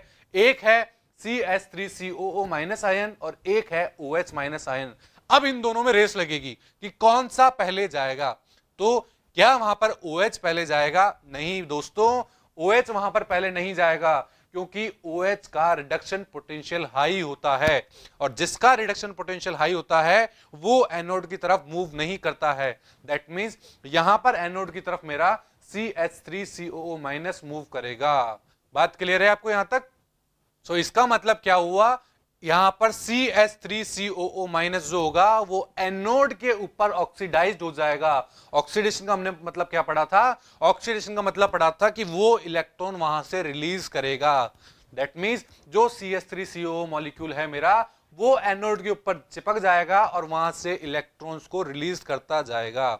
बात क्लियर है आपको यहां तक? अब हम इसकी मैकेनिज्म पढ़ लेते हैं। हमने अभी देखा कि किस तरह एक इलेक्ट्रोलाइटिक सेल काम करता है। अब हम बात करते हैं कि ये जो हमने रिएक्शन पढ़ी थी कॉल्बे इलेक्ट्रोलाइसिस, ये किस तरह परफॉर्म हुई है। इसके अंदर आप देख पा रहे हैं 2 molecule of sodium salt of carboxylic acid. यहां पर 2 मॉलिक्यूल है कार्बोक्सिलिक एसिड के। सोडियम सॉल्ट जो होते हैं वो हमारे पास 2 मॉलिक्यूल है। ये आयोनाइज्ड हो रहे हैं सबसे पहले इन द फॉर्म ऑफ, एक बन गया है CH3COO माइनस और एक कन्वर्ट हो गया है Na+ में। बात समझ में है आपको दोस्तों कि सबसे पहले मेरे पास जो सोडियम सॉल्ट था कार्बोक्सिलिक एसिड का, उसको हमने आयोनाइज कर लिया है in the form of CH3CO- और Na+ के अंदर।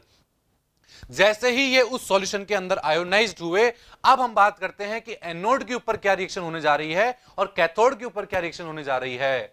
तो एनोड के ऊपर क्या होगा दोस्तों, एनोड के ऊपर हमने अभी पढ़ा था कि जो नेगेटिव आयन बना है हमारा, दैट मींस CH3CO- जो बना है, वो मूव करेगा और 2 इलेक्ट्रॉन लूज कर देगा, जैसा कि आप देख पा रहे हैं। और किस में कन्वर्ट हो गया है ये, और ये कन्वर्ट हो गया है एसीटेट रेडिकल में कन्वर्ट हो गया है। एसीटेट में कन्वर्ट होते ही 2 मॉलिक्यूल मुझे CO2 के रिलीज होते हुए दिख रहे हैं, और जैसे ही 2 मॉलिक्यूल CO2 के रिलीज हुए तो मेरे पास 2 मिथाइल रेडिकल फॉर्म हो चुके हैं।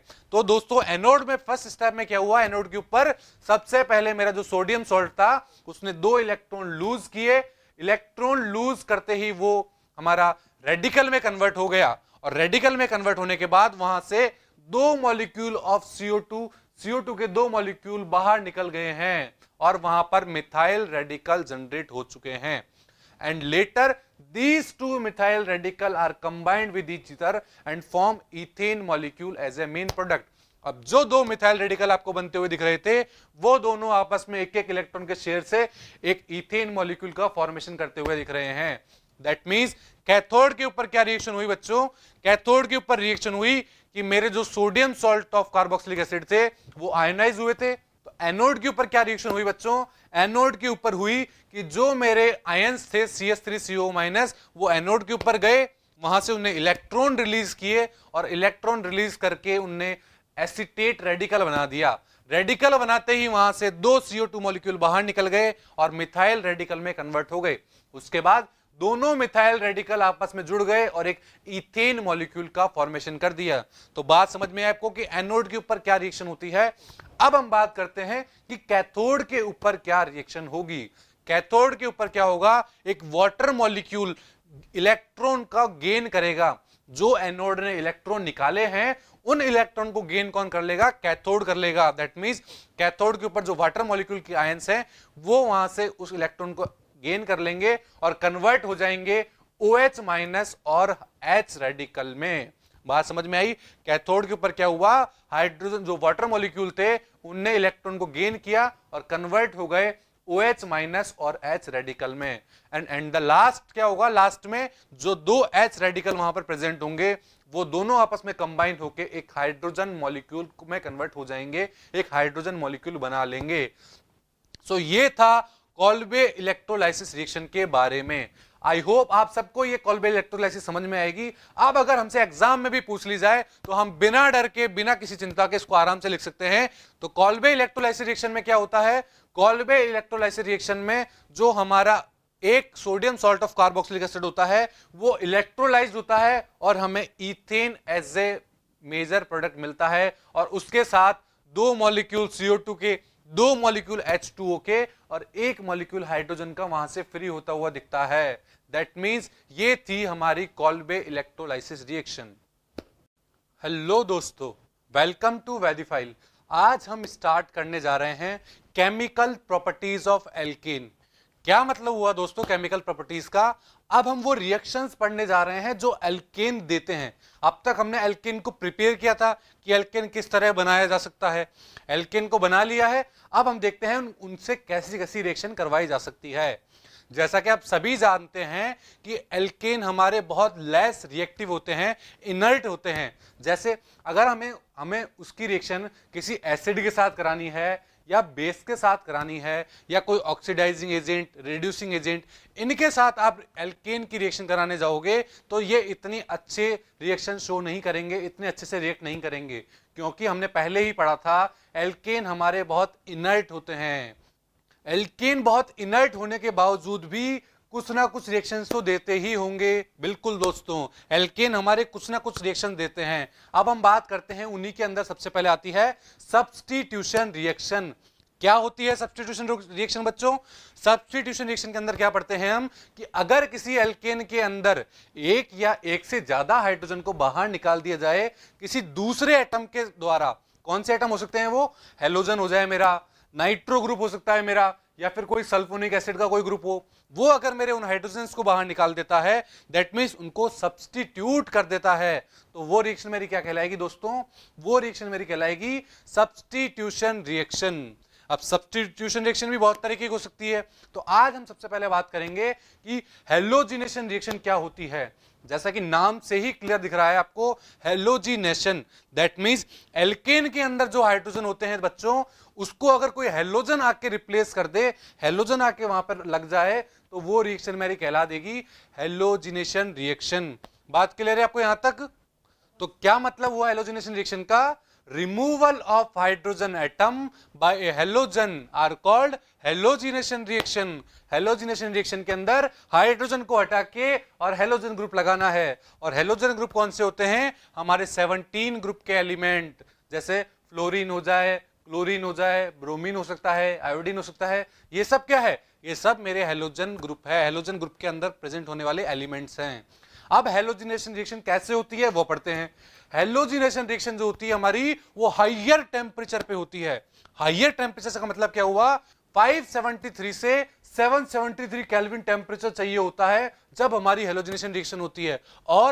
और अगर हमें सनलाइट या फिर अल्ट्रावायलेट लाइट की प्रेजेंस मिल जाए, वहां भी हेलोजिनेशन रिएक्शन हो जाती है। और हेलोजिनेशन रिएक्शन हम सबसे पहले किसमें करवा रहे हैं? एल्केन के अंदर। तो क्या मतलब हुआ? Halogenation reaction takes place either at higher temperature or in the presence of sunlight और ultraviolet light। बात क्लियर है कि हेलोजिनेशन रिएक्शन या तो हाई टेम्परेचर पर होगी या फिर सनलाइट की प्रेजेंस में होगी। अब हेलोजिनेशन रिएक्शन भी कई तरीके की हो सकती है, तो हम इसमें सबसे पहले पढ़ते हैं क्लोरीनेशन ऑफ मीथेन। अगर हमें कोई मीथेन का मॉलिक्यूल दे दिया जाए तो उसके अंदर हम क्लोरीनेशन किस तरह करवाएंगे, अब हम उसकी बात करते हैं। तो सबसे पहले आप देख पा रहे हैं एक मीथेन मॉलिक्यूल, और उसके साथ क्या है? एक क्लोरीन मॉलिक्यूल भी प्रेजेंट है। दैट मींस अब ये दोनों मॉलिक्यूल क्या करेंगे? ये दोनों मॉलिक्यूल अब रिएक्ट करने जा रहे हैं। देख रहे हो दोस्तों, ये दोनों मॉलिक्यूल रिएक्ट करने जा रहे हैं। अब रिएक्ट किस तरह करेंगे ये दोनों मॉलिक्यूल? इन दोनों मॉलिक्यूल को रिएक्ट करते ही एक Cl ने एक H को रिप्लेस कर दिया है, और रिप्लेस करते ही क्या बन गया? फर्स्ट मॉलिक्यूल ऑफ क्लोरोमीथेन, और एक HCl का मॉलिक्यूल बाहर निकल गया है। और ये रिएक्शन किसके प्रेजेंस में हुई होगी? ये रिएक्शन हमारी या तो हाई टेम्परेचर पर या फिर सनलाइट की प्रेजेंस में हुई है। तो क्या मतलब हुआ इसका? मेरी फर्स्ट स्टेप में क्या हुआ? एक मीथेन मॉलिक्यूल में एक क्लोरीन मॉलिक्यूल का सब्स्टिट्यूशन हो गया। दैट मींस एक Cl ने आके हाइड्रोजन को सब्स्टिट्यूट कर दिया और क्लोरोमीथेन मॉलिक्यूल बना दिया है। बात क्लियर है दोस्तों यहां तक? अब जो हमारा क्लोरोइथेन मॉलिक्यूल बन चुका है, आप देख रहे हैं, अब क्या ये मॉलिक्यूल दोबारा एक और Cl2 मॉलिक्यूल के साथ रिएक्शन कर सकता है क्या? बिल्कुल दोस्तों, अब ये मेरा क्लोरोइथेन मॉलिक्यूल एक और Cl मॉलिक्यूल के साथ रिएक्शन करने जा रहा है कुछ इस तरह। और इसमें क्या देख रहे हैं आप? इसमें देख रहे हैं कि एक और हाइड्रोजन वहां से रिप्लेस होके क्लोरीन वहां पर आके लग रहा है। दैट मींस एक नया मॉलिक्यूल बनता दिखाई दे रहा है। यहां पर डाइक्लोरोमीथेन मॉलिक्यूल बनता हुआ दिख गया है। अब क्या मतलब हुआ इसका? In this reaction chloromethane molecule again react with another Cl molecule in the presence of sunlight और टेम्परेचर, और क्या बना हमारे पास? Dichloromethane molecule is formed as a product. बात क्लियर है यहां तक? और डाइक्लोरोमीथेन के साथ एक HCl मॉलिक्यूल भी बनता हुआ दिखाई दे रहा है। दैट मींस हमको 2 HCl के मॉलिक्यूल अब तक बनते दिखाई दे चुके हैं। अब ये जो डाइक्लोरोमीथेन मॉलिक्यूल बना है दोस्तों, ये फिर रिएक्ट करने जाएगा एक और क्लोरीन मॉलिक्यूल से। अब आप बताइए इसमें अब क्या प्रोसेस होगी? यस बिल्कुल, इसके अंदर क्या होगा? जो Cl एटम है वो तीसरे हाइड्रोजन को रिप्लेस कर देगा, और क्या बना देगा वो बना देगा हमारा ट्राइक्लोरोमीथेन। बिल्कुल दोस्तों, बिल्कुल सही, इसने बना दिया ट्राइक्लोरोमीथेन। तो इस स्टेप में क्या हुआ? इस स्टेप में हुआ एक और मेरा डाइक्लोरोमीथेन था, उसने एक और क्लोरीन के साथ रिएक्शन करी और एक ट्राइक्लोरोमीथेन मॉलिक्यूल बना दिया है। और ट्राइक्लोरोमीथेन मॉलिक्यूल जब बना, उसी के साथ एक और HCl का मॉलिक्यूल बाहर निकल चुका है। बिल्कुल दोस्तों, एक और HCl का मॉलिक्यूल बाहर निकल चुका है। अब जो मेरा ट्राइक्लोरोमीथेन है, ये क्या फिर वापस एक और क्लोरीन मॉलिक्यूल के साथ रिएक्शन कर सकता है? बिल्कुल दोस्तों, अब ये मेरा मॉलिक्यूल फिर एक और क्लोरीन मॉलिक्यूल के साथ रिएक्शन करने जा रहा है, और ये सारी रिएक्शन किसकी प्रेजेंस में हो रही है? ये सारी रिएक्शन हमारी सनलाइट या फिर अल्ट्रावायलेट लाइट की प्रेजेंस में हो रही है। बिल्कुल। और जैसे ही ये क्लोरीन मॉलिक्यूल के साथ रिएक्शन कर रहा है तो क्या बनता हुआ दिख रहा है आपको? बताइए बताइए। इसका नाम हो जाएगा टेट्राक्लोरोमीथेन। बिल्कुल दोस्तों, एक कार्बन पर चारों क्लोरीन मॉलिक्यूल लग चुके हैं, दैट मींस टेट्राक्लोरोमीथेन फॉर्म हो चुका है। और इसके साथ साइड प्रोडक्ट में क्या मिला? इसके साइड प्रोडक्ट में हमें मिला है एक और HCl का molecule.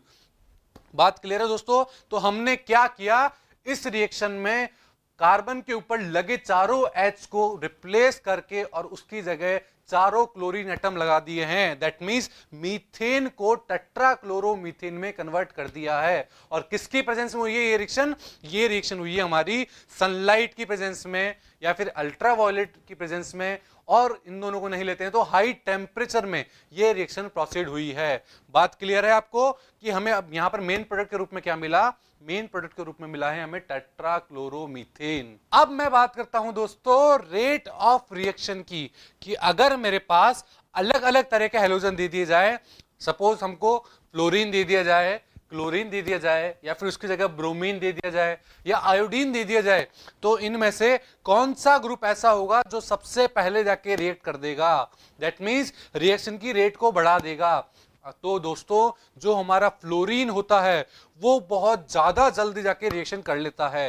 That means fluorination reaction को कंट्रोल करना इतना आसान नहीं है। तो अगर मैं इनकी रिएक्टिविटी की बात करूं तो जो फ्लोरीन होगा मेरा वो सबसे ज्यादा रिएक्टिव होगा दोस्तों। और उसके बाद हमारा क्लोरीन मॉलिक्यूल होगा, फिर आएगा मेरा ब्रोमीन मॉलिक्यूल, और फिर लास्ट में सबसे कम रिएक्टिव होता है आयोडीन मॉलिक्यूल। आयोडीन क्यों सबसे कम रिएक्टिव होता है? क्योंकि अगर आयोडीन की रिएक्शन अगर हम किसी मीथेन के साथ कराते हैं तो हमें क्या मिलेगा? हमें मिलेगा दोस्तों आयोडोमीथेन। आप देख पा रहे हैं एक आयोडीन मीथेन बन चुका है और एक साथ में मिला है HI। तो इस रिएक्शन को फॉरवर्ड डायरेक्शन में बनाए रखने के लिए दोस्तों हमें इस HI को यहां पर कंज्यूम करना पड़ेगा। बिल्कुल दोस्तों, यहां पर इसको कंज्यूम करना पड़ेगा। अब कंज्यूम कैसे होगा? अगर हम इस HI की रिएक्शन किसी ऑक्सीडाइजिंग एजेंट से करवा दें, ऑक्सीडाइजिंग एजेंट जैसे HiO3 हो जाए या फिर HNO3 हो जाए, इनके साथ अगर HI की रिएक्शन करवा दें तो वो HI वहीं कंज्यूम हो जाएगा, वो बैकवर्ड डायरेक्शन में वापस नहीं आएगा। तो अगर मैं मेरी रिएक्शन में जैसे हमने मीथेन के साथ I2 की रिएक्शन कराई थी तो हमें आयोडोमीथेन और HI मिला था। अब उस HI की रिएक्शन अगर मैं HiO3 के साथ करा दूं तो मुझे वहीं पर एक 3 मॉलिक्यूल तो आयोडीन के और 3 मॉलिक्यूल ही वाटर के मिल जाएंगे और मेरा HI कंज्यूम हो जाएगा। दैट मीन्स खत्म हो जाएगा। अगर मेरा HI कंज्यूम हो गया तो ये अब बैकवर्ड डायरेक्शन में जा पाएगा नहीं। जब हमारे पास HI बचा ही नहीं है तो आयोडोमीथेन किसके साथ रिएक्शन करके बैकवर्ड डायरेक्शन में जाएगा? दैट मीन्स वहां पर मेरा आयोडीन एक आयोडोमीथेन की फॉर्म में मिल जाएगा। बात क्लियर है आपको? तो ये थी हमारी हेलोजेंस की रिएक्टिविटी। अब रिएक्टिविटी हम एल्केन्स की भी ले सकते हैं। क्या सारे एल्केन एक जैसे होते हैं? नहीं, कुछ 1 डिग्री होते हैं, कुछ 2 डिग्री एल्केन हो जाए, कोई 3 डिग्री एल्केन हो जाए। तो कौन से एल्केन ऐसे होंगे जो अपना H आसानी से बाहर निकाल देंगे? वो होंगे हमारे, अगर मेरे पास 3 डिग्री एल्केन प्रेजेंट है तो वो मेरे H+ बहुत इजीली बाहर निकाल देंगे, तो वो मेरे सबसे अच्छी हेलोजिनेशन रिएक्शन देंगे। तो सबसे ज्यादा स्टेबल कौन सा होगा? 3 डिग्री एल्केन। फिर मेरा उसके बाद होगा 2 डिग्री एल्केन और सबसे कम स्टेबल होते हैं 1 डिग्री एल्केन। बात क्लियर आपको यहां तक कि क्या रिएक्टिविटी होती है हेलोजेंस की और एल्केन की? अब मैं बात करता हूं हेलोजिनेशन रिएक्शन की मैकेनिज्म की। तो दोस्तों हेलोजिनेशन रिएक्शन मैकेनिज्म किस तरह होती है? हेलोजिनेशन रिएक्शन होती है हमारी फ्री रेडिकल मैकेनिज्म के द्वारा। Halogenation reaction proceeds via free radical mechanism. इसके अंदर फ्री रेडिकल मैकेनिज्म ऑपरेट होती है। अब फ्री रेडिकल मैकेनिज्म कैसे होती है? फ्री रेडिकल मैकेनिज्म हमारी 3 स्टेप्स में होती है। एक हो जाए हमारा चेन इनिशिएशन स्टेप, एक होती है हमारी चेन प्रोपेगेशन स्टेप और एक होती है चेन टर्मिनेशन स्टेप। इनका मतलब क्या है इन तीनों चीज का?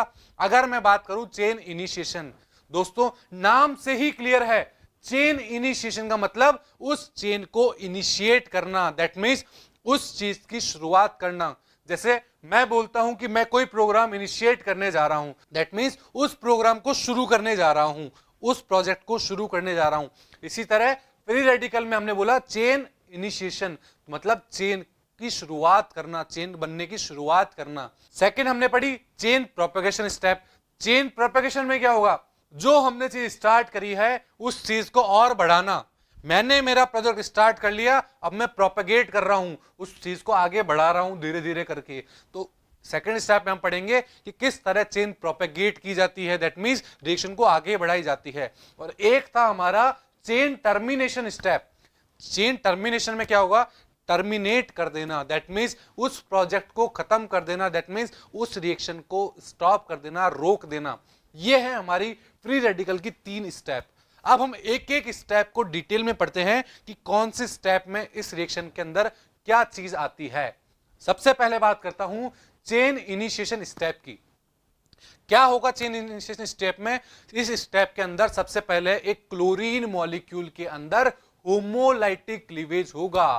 होमोलाइटिक क्लीवेज का मतलब क्या हुआ, दोनों जो Cl मेरे एटम है उनके पास एक एक इलेक्ट्रॉन चला जाएगा।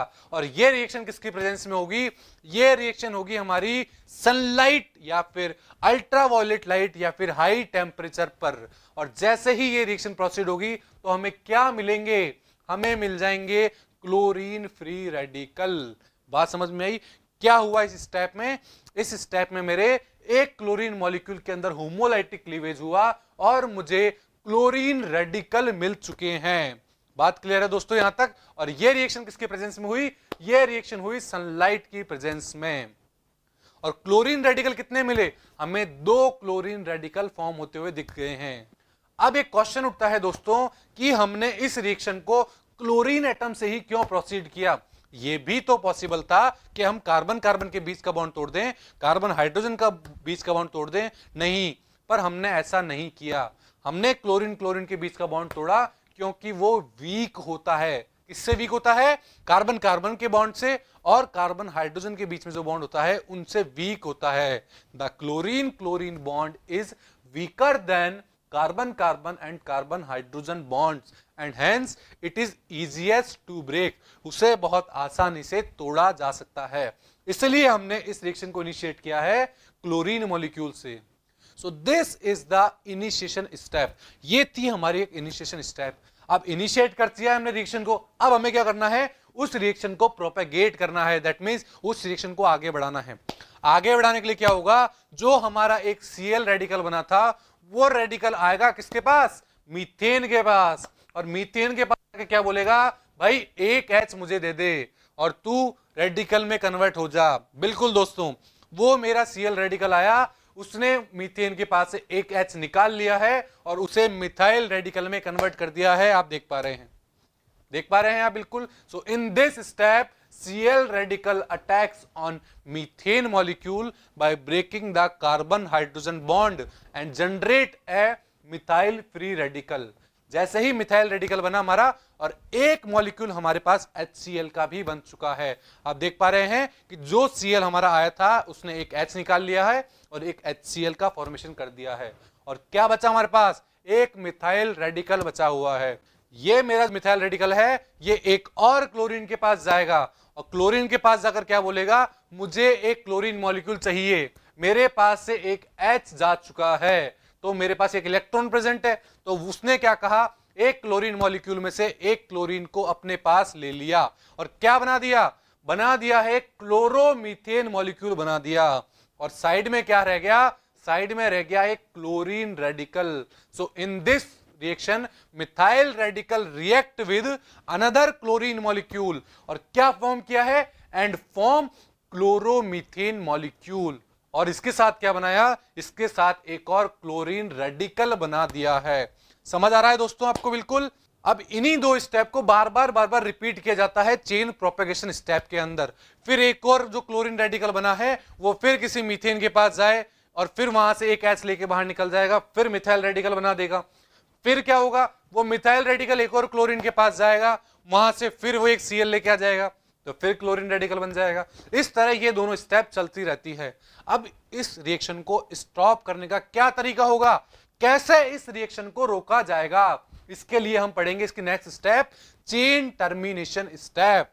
नाम से ही क्लियर है, टर्मिनेट करना, दैट मींस उस रिएक्शन को रोक देना, उस रिएक्शन को कैसे रोकेंगे? In this step two free radicals are joined together and stop the reaction. कोई भी इस रिएक्शन में अब क्या होगा, जो फ्री रेडिकल बनते जा रहे हैं वो दो फ्री रेडिकल आपस में जुड़ जाएंगे और एक प्रोडक्ट का फॉर्मेशन कर देंगे। दोनों आपस में जुड़ जाएंगे और सारे फ्री रेडिकल खत्म कर देंगे, तो ये रिएक्शन आगे बढ़ेगी ही नहीं। अब दोनों कैसे जुड़ेंगे? जैसा कि आप देख पा रहे हैं, एक CH3 रेडिकल दिखाई दे रहा है। ये CH3 रेडिकल एक और CH3 रेडिकल से अगर बॉन्ड बना ले तो क्या बन जाएगा दोस्तों? तो हमको फॉर्म होता हुआ दिख जाएगा एक इथेन मॉलिक्यूल।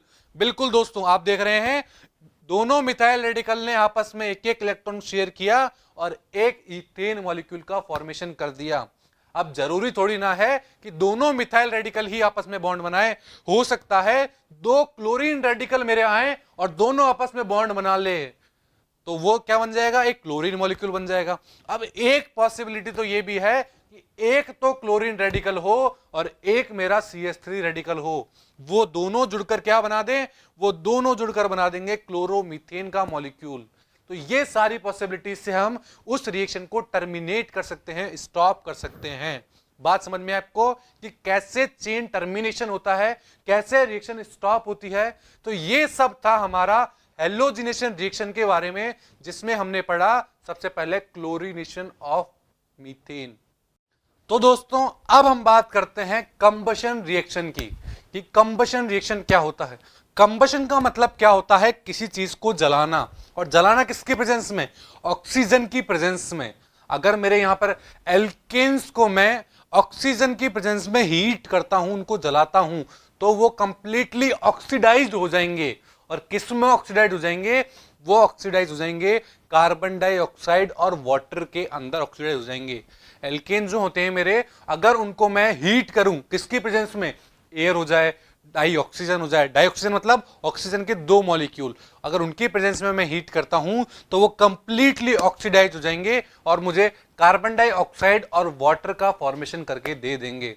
और जैसे ही CO2 और H2O बनेगा, लार्ज अमाउंट में एक एनर्जी भी निकलेगी। That means large amount of heat is also evolved, वहां से बहुत ज्यादा अमाउंट में एनर्जी भी बाहर निकलेगी। अब जैसा कि आप देख पा रहे हैं, एक मीथेन मॉलिक्यूल, ये मीथेन मॉलिक्यूल क्या कर रहा है? ये तैयार है ऑक्सीजन के दो मॉलिक्यूल के साथ रिएक्ट करने के लिए। आप देख पा रहे हैं ऑक्सीजन के दो मॉलिक्यूल मीथेन मॉलिक्यूल के साथ रिएक्ट करने जा रहे हैं, और क्या बन रहा है दोस्तों? और आप देख पा रहे हैं कि एक मॉलिक्यूल तो CO2 का और दो मॉलिक्यूल H2O के बाहर निकलते दिखाई दे रहे हैं। And you can see that the one molecule of CO2 and two molecule of H2O are formed as a product. तो दोस्तों आप देख रहे हैं कि जब मैंने एक मीथेन मॉलिक्यूल को डाई ऑक्सीजन के साथ रिएक्ट कराया, एयर की प्रेजेंस में इनका कंबशन कराया, तो मुझे CO2 का एक मॉलिक्यूल मिला और दो मॉलिक्यूल मुझे वाटर के भी मिले, और कुछ अमाउंट में एनर्जी भी रिलीज हुई वहां से। बात समझ में आपको? तो कंबशन के अंदर मेरे को CO2 और H2O प्रोडक्ट के रूप में मिले और कुछ एनर्जी रिलीज होती हुई दिखी।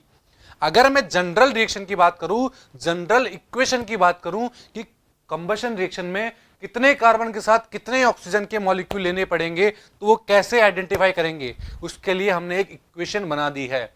इक्वेशन क्या बनाई हमने? सबसे पहले एल्केन का जनरल फॉर्मूला लिखा। अब क्या होता है एल्केन का जनरल फॉर्मूला?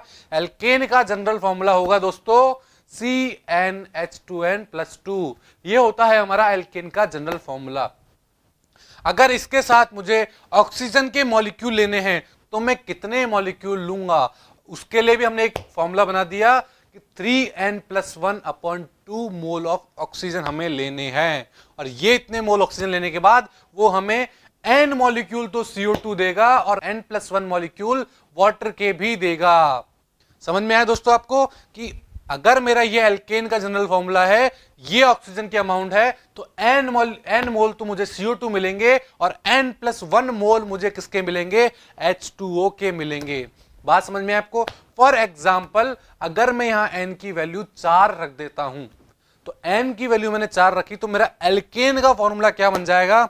एल्केन का फॉर्मूला बन जाएगा C4। C तो 4 हो जाएंगे। अब H की वैल्यू क्या होगी? H की वैल्यू सॉल्व करने पे यहां पर 10 आ जाएगी। बात क्लियर है। अब मेरे को ऑक्सीजन के मॉलिक्यूल लेने हैं कि कितने मॉलिक्यूल ऑक्सीजन के मैं लूं, जब जाके मेरा ये C4H10 कंबशन में पार्टिसिपेट कर जाएगा। तो उसकी जगह यहां भी n की वैल्यू 4 पुट कर दीजिए। आप जैसे ही यहां पर n की वैल्यू पुट 4 करेंगे तो आंसर आ जाएगा आपके पास 13/2। 13/2 मोल आपको क्या चाहिए होंगे, ऑक्सीजन के चाहिए होंगे। तो CO2 कितने बन जाएंगे, हमने n की वैल्यू 4 ली है तो मेरे पास 4 मोल तो CO2 के मिल जाएंगे। 5 मॉलिक्यूल मुझे वाटर के मिलेंगे और कुछ अमाउंट में हीट भी रिलीज होगी। बात क्लियर है यहां तक। अब due to the evolution of large amount of heat during combustion alkane are used as fuels. क्या मतलब हुआ इसका, हमने पहले भी पढ़ा था कि जो हाइड्रोकार्बन्स होते हैं, एल्केन्स होते हैं, उन्हें फ्यूल की तरह भी यूज में लिया जाता है। फ्यूल की तरह क्यों यूज में लिया जाता है दोस्तों, क्योंकि एल्केन के अंदर जो कार्बन होते हैं वो CO2 में कन्वर्ट होकर कुछ एनर्जी रिलीज करते हैं और वही एनर्जी हमारे लिए फ्यूल का काम करती है। जब हमने उसे जलाया है तो वो वहां से कुछ एनर्जी रिलीज कर रहे हैं जहां से हमें वो फ्यूल की तरह यूज में ले रहे हैं। तो बात समझ में आई, एल्केन को हम फ्यूल की तरह यूज करते हैं। अब मैं बात करता हूं एक एग्जाम्पल की। सपोज हमारे पास कोई एक मोमबत्ती है, एक कैंडल है, हमने उसको ग्लो कर दिया है। अब हमने उसको ग्लो कर रखा है तो वो बहुत अच्छे से ग्लो हो रही है, बहुत अच्छे से जल रही है। अब सपोज कीजिए मैंने एक कांच का कंटेनर लिया और उस कैंडल को कवर कर दिया, क्या अब भी वो कैंडल ग्लो होगी? नहीं दोस्तों, वो कैंडल बुझ जाएगी। क्यों, ऐसा क्यों हुआ? क्योंकि वहां पर ऑक्सीजन नहीं है, ऑक्सीजन खत्म हो चुकी है। दैट मीन्स कंबशन के लिए, मतलब किसी चीज को जलाने के लिए ऑक्सीजन की प्रेजेंस जरूरी है। अगर ऑक्सीजन की प्रेजेंस नहीं दी गई तो वो चीज नहीं जल पाएगी, वो ग्लो नहीं हो पाएगी, जैसा कि आपने देखा एग्जांपल में। दैट मीन्स कंबशन के अंदर हमारे हाइड्रोकार्बन जो होते हैं, एल्केन्स जो होते हैं, उन एल्केन को ऑक्सीजन के साथ रिएक्शन करवाई जाती है और वो ऑक्सीजन के साथ रिएक्शन करने के बाद CO2 और H2O का फॉर्मेशन करते हैं और उसके साथ कुछ अमाउंट में हीट भी निकालते हैं और वो हीट एज ए फ्यूल काम में लिया जाता है। समझ में आया आपको दोस्तों कि क्या प्रोसेस हुई हमारी कंबशन की? अब इसमें एक चीज और पढ़ते हैं कि जरूरी थोड़ी ना है हमें सफिशिएंट अमाउंट ऑफ ऑक्सीजन मिल जाए। हो सकता है हमें ऑक्सीजन थोड़ी कम मिले, इनसफिशिएंट अमाउंट में मिले। So during incomplete combustion of alkane with insufficient amount of air और oxygen, carbon black is formed as a major product. क्या मतलब हो दोस्तों, जैसा कि आप ये मीथेन मॉलिक्यूल देख पा रहे हैं, इसकी रिएक्शन इस बार मैंने एक ऑक्सीजन के मॉलिक्यूल के साथ कराई। एक के साथ क्यों कराई दोस्तों? क्योंकि मेरे पास ऑक्सीजन बहुत लिमिटेड थी, कम थी, तो मैंने एक ऑक्सीजन के साथ रिएक्शन कराई। तो क्या बनता हुआ दिख रहा है दोस्तों आपको? आपको एक कार्बन ब्लैक बनता हुआ दिख रहा है और 2 मॉलिक्यूल वाटर के बनते हुए दिख रहे हैं। अभी कार्बन ब्लैक क्या होता है, क्या यूज होता है इस चीज का? Carbon black is used in the manufacture of ink, printer ink. जो प्रिंटर होते हैं उसके अंदर जो इंक डाली जाती है वो एक कार्बन ब्लैक होता है। ब्लैक पिगमेंट्स हो जाए, कुछ फिल्टर्स हो जाएं, इन सब में उस कार्बन ब्लैक का यूज किया जाता है। दोस्तों इस बात को नोट कर लेना, स्टार लगा लेना, ये बहुत इंपॉर्टेंट लाइन है कि कार्बन ब्लैक को कहां कहां यूज किया जाता है और किस तरह कार्बन ब्लैक फॉर्म होता है। तो किस तरह फॉर्म हुआ दोस्तों? कार्बन ब्लैक हमारा फॉर्म हुआ है इनकम्प्लीट कंबशन से। बिल्कुल दोस्तों, अगर मीथेन के मॉलिक्यूल का हम इनकम्प्लीट कंबशन करा देते हैं तो हमारे पास कार्बन ब्लैक मिल जाएगा, जिसका यूज इंक के रूप में किया जा सकता है। प्रिंटर के अंदर जो इंक होती है ब्लैक इंक, उसके रूप में किया जा सकता है। ब्लैक पिगमेंट्स के रूप में किया जा सकता है। जो फिल्टर्स होते हैं, फिल्टर किसी चीज को फिल्टर करने के लिए, उसमें किया जा सकता है। इन सब तरीकों से हम उस कार्बन ब्लैक का यूज कर सकते हैं। बात क्लियर है आपको? हेलो एवरीवन, वेलकम टू वेदीफाइल। आज हम स्टार्ट करने जा रहे हैं हमारी आगे की रिएक्शंस। हम केमिकल रिएक्शंस पढ़ रहे हैं। केमिकल रिएक्शंस में हमने हमारी काफी रिएक्शंस कंप्लीट कर ली है। आज हम पढ़ेंगे ऑक्सीडेशन ऑफ एल्केन्स। एल्केन्स का ऑक्सीडेशन किस तरह किया जाता है, तो उसके लिए हमें सबसे पहले यह जानना जरूरी है कि ऑक्सीडेशन क्या होता है।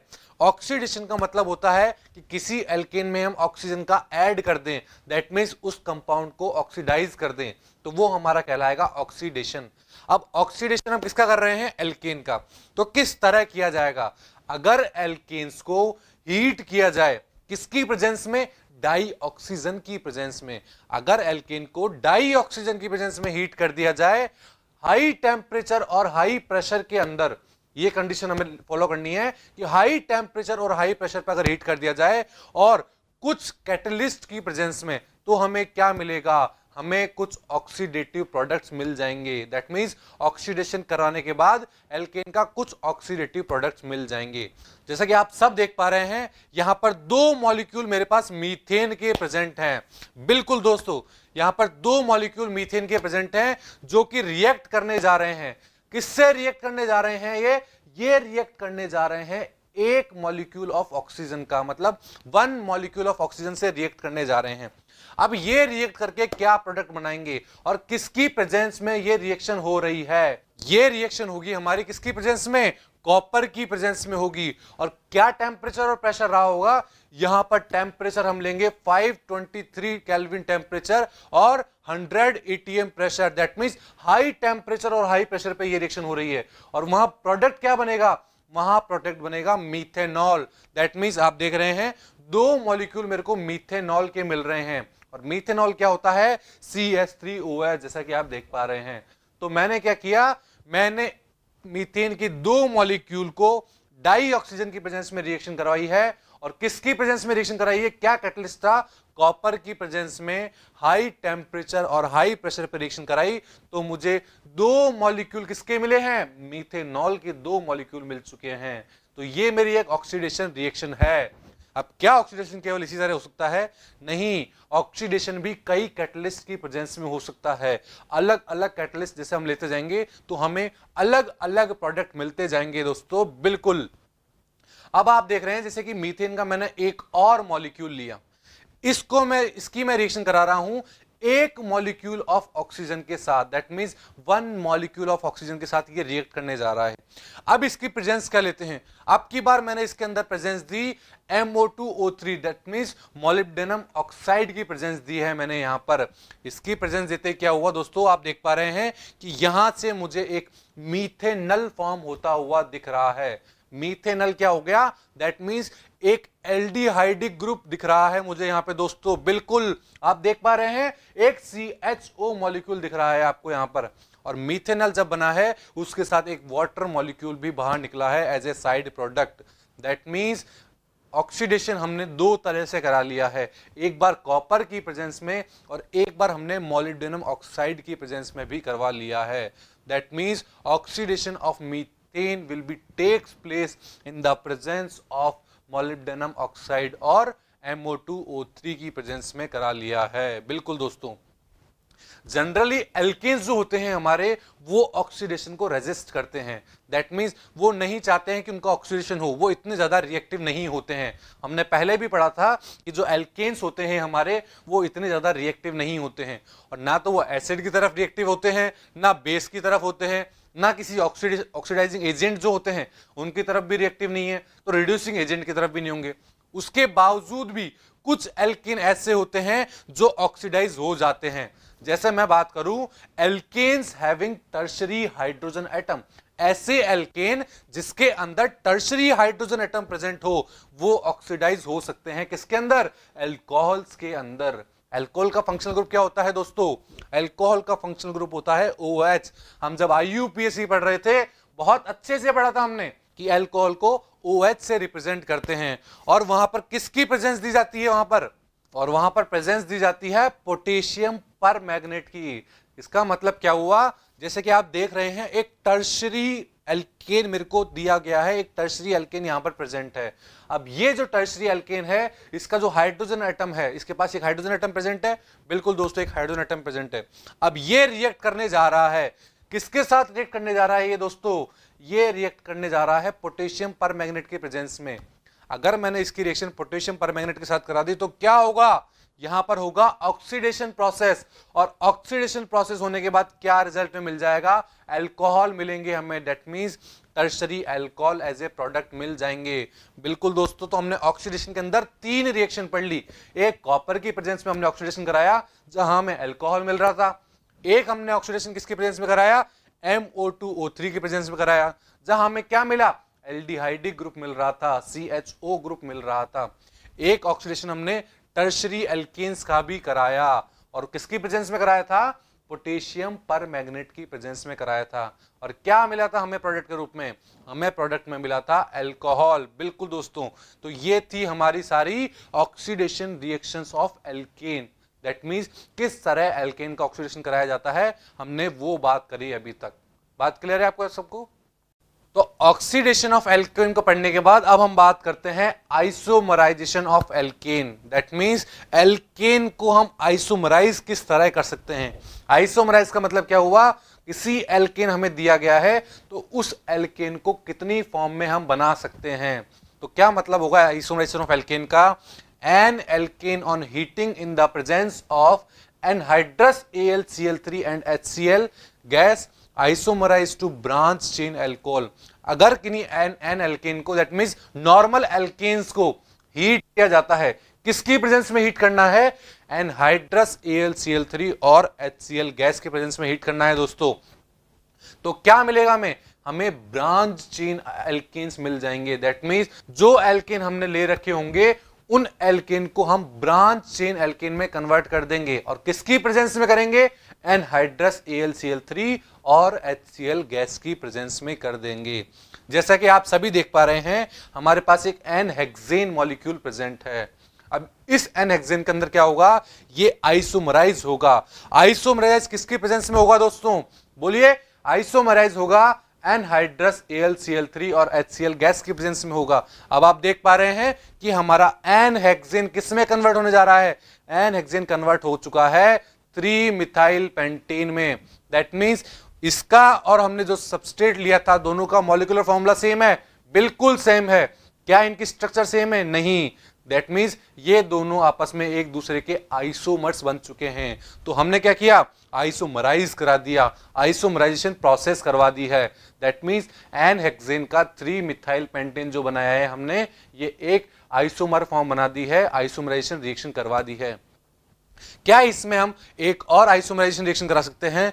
बिल्कुल करा सकते हैं दोस्तों, बिल्कुल करा सकते हैं। जैसा कि आप वापस ये एक एन हेक्सेन का मॉलिक्यूल देख पा रहे हैं, इसी के अंदर अगर मैं इसको कुछ इस तरह आइसोमराइज करा दूं तो मुझे क्या मिल जाएगा? मुझे मिल जाएगा 2 मिथाइल पेंटेन। बिल्कुल दोस्तों, मुझे मिल जाएगा 2 methyl pentane as a product.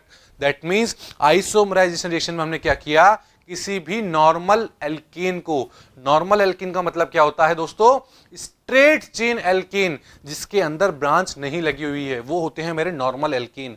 Normal alkene को अगर मैं एनहाइड्रस AlCl3 और HCl की प्रेजेंस में हीट करता हूं तो वो प्रोडक्ट हमारा, वो जो रिएक्टेंट है हमारा, वो आइसोमराइज हो जाता है। और आइसोमराइज किस किस में हो सकता है? एक हमने पढ़ा था 3 मिथाइल पेंटेन और एक हम अभी पढ़ा है 2 मिथाइल पेंटेन।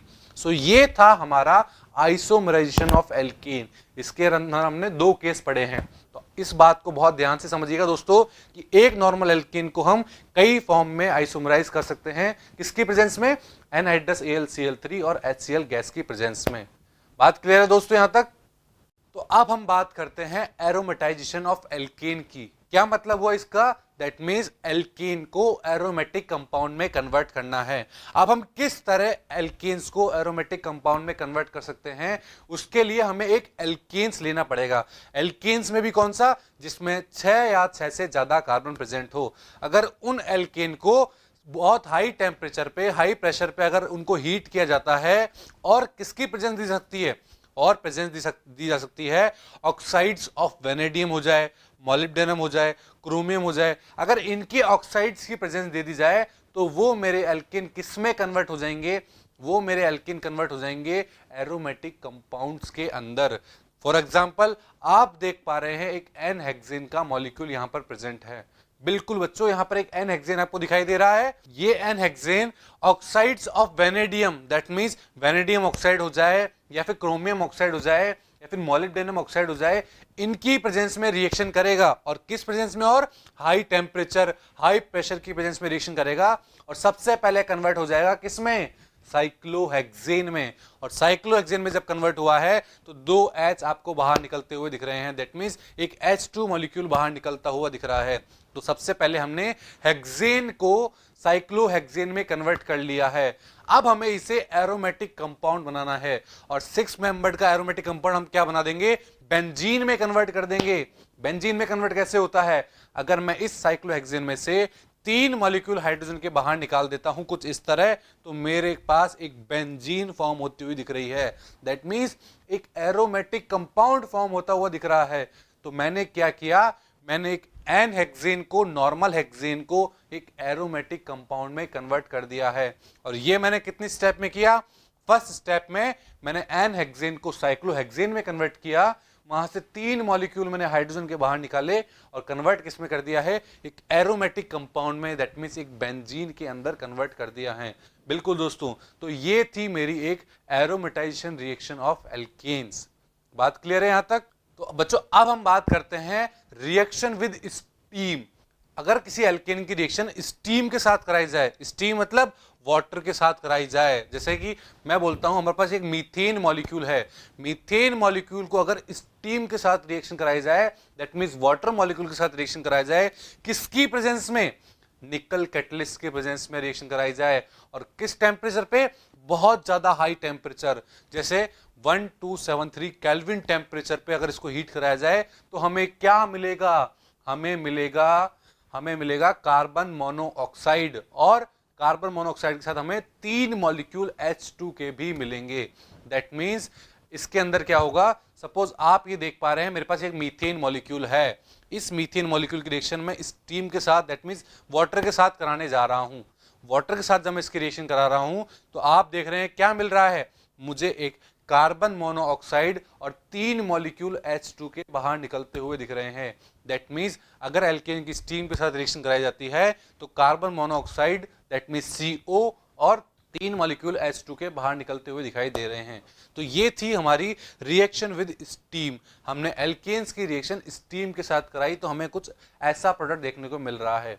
बात क्लियर है आपको कि क्या हुई रिएक्शन ऑफ स्टीम। अब मैं बात करता हूं पायरोलाइसिस ऑफ एल्केन की, कि एल्केन्स का पायरोलाइसिस कैसे किया जाता है। सबसे पहले बात करते हैं कि पायरोलाइसिस का मतलब क्या होता है। पायरोलाइसिस का मतलब होता है बड़े बड़े कंपाउंड को हाई टेम्परेचर देकर उनको लोअर कंपाउंड्स में, दैट मींस छोटे छोटे कंपाउंड्स में डिकम्पोज कर देने का मतलब होता है पायरोलाइसिस। पायरोलाइसिस का मतलब, pyro means temperature, high temperature पर, और लाइसिस मींस तोड़ना। तो पायरोलाइसिस का मतलब क्या हो गया, हाई टेम्परेचर पर बड़े बड़े कंपाउंड्स को छोटे छोटे फ्रेगमेंट्स में कन्वर्ट कर देना, डिकम्पोज कर देना, वो कहलाएगा मेरा pyrolysis. If alkanes are heated to higher temperature they decompose into lower alkanes और alkene.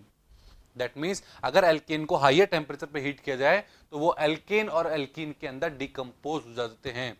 Such a decomposition reaction into smaller fragments by the application of heat is known as pyrolysis और cracking। इसी process को हम क्या बोलते हैं दोस्तों, pyrolysis और क्रैकिंग। इसके अंदर क्या होता है, बड़े कंपाउंड को छोटे कंपाउंड में या फिर छोटे फ्रेगमेंट्स में डिकम्पोज कर दिया जाता है। ये होती है हमारी पायरोलाइसिस रिएक्शन। जैसा कि आप देख पा रहे हैं एक इथेन मॉलिक्यूल हमारे पास प्रेजेंट है।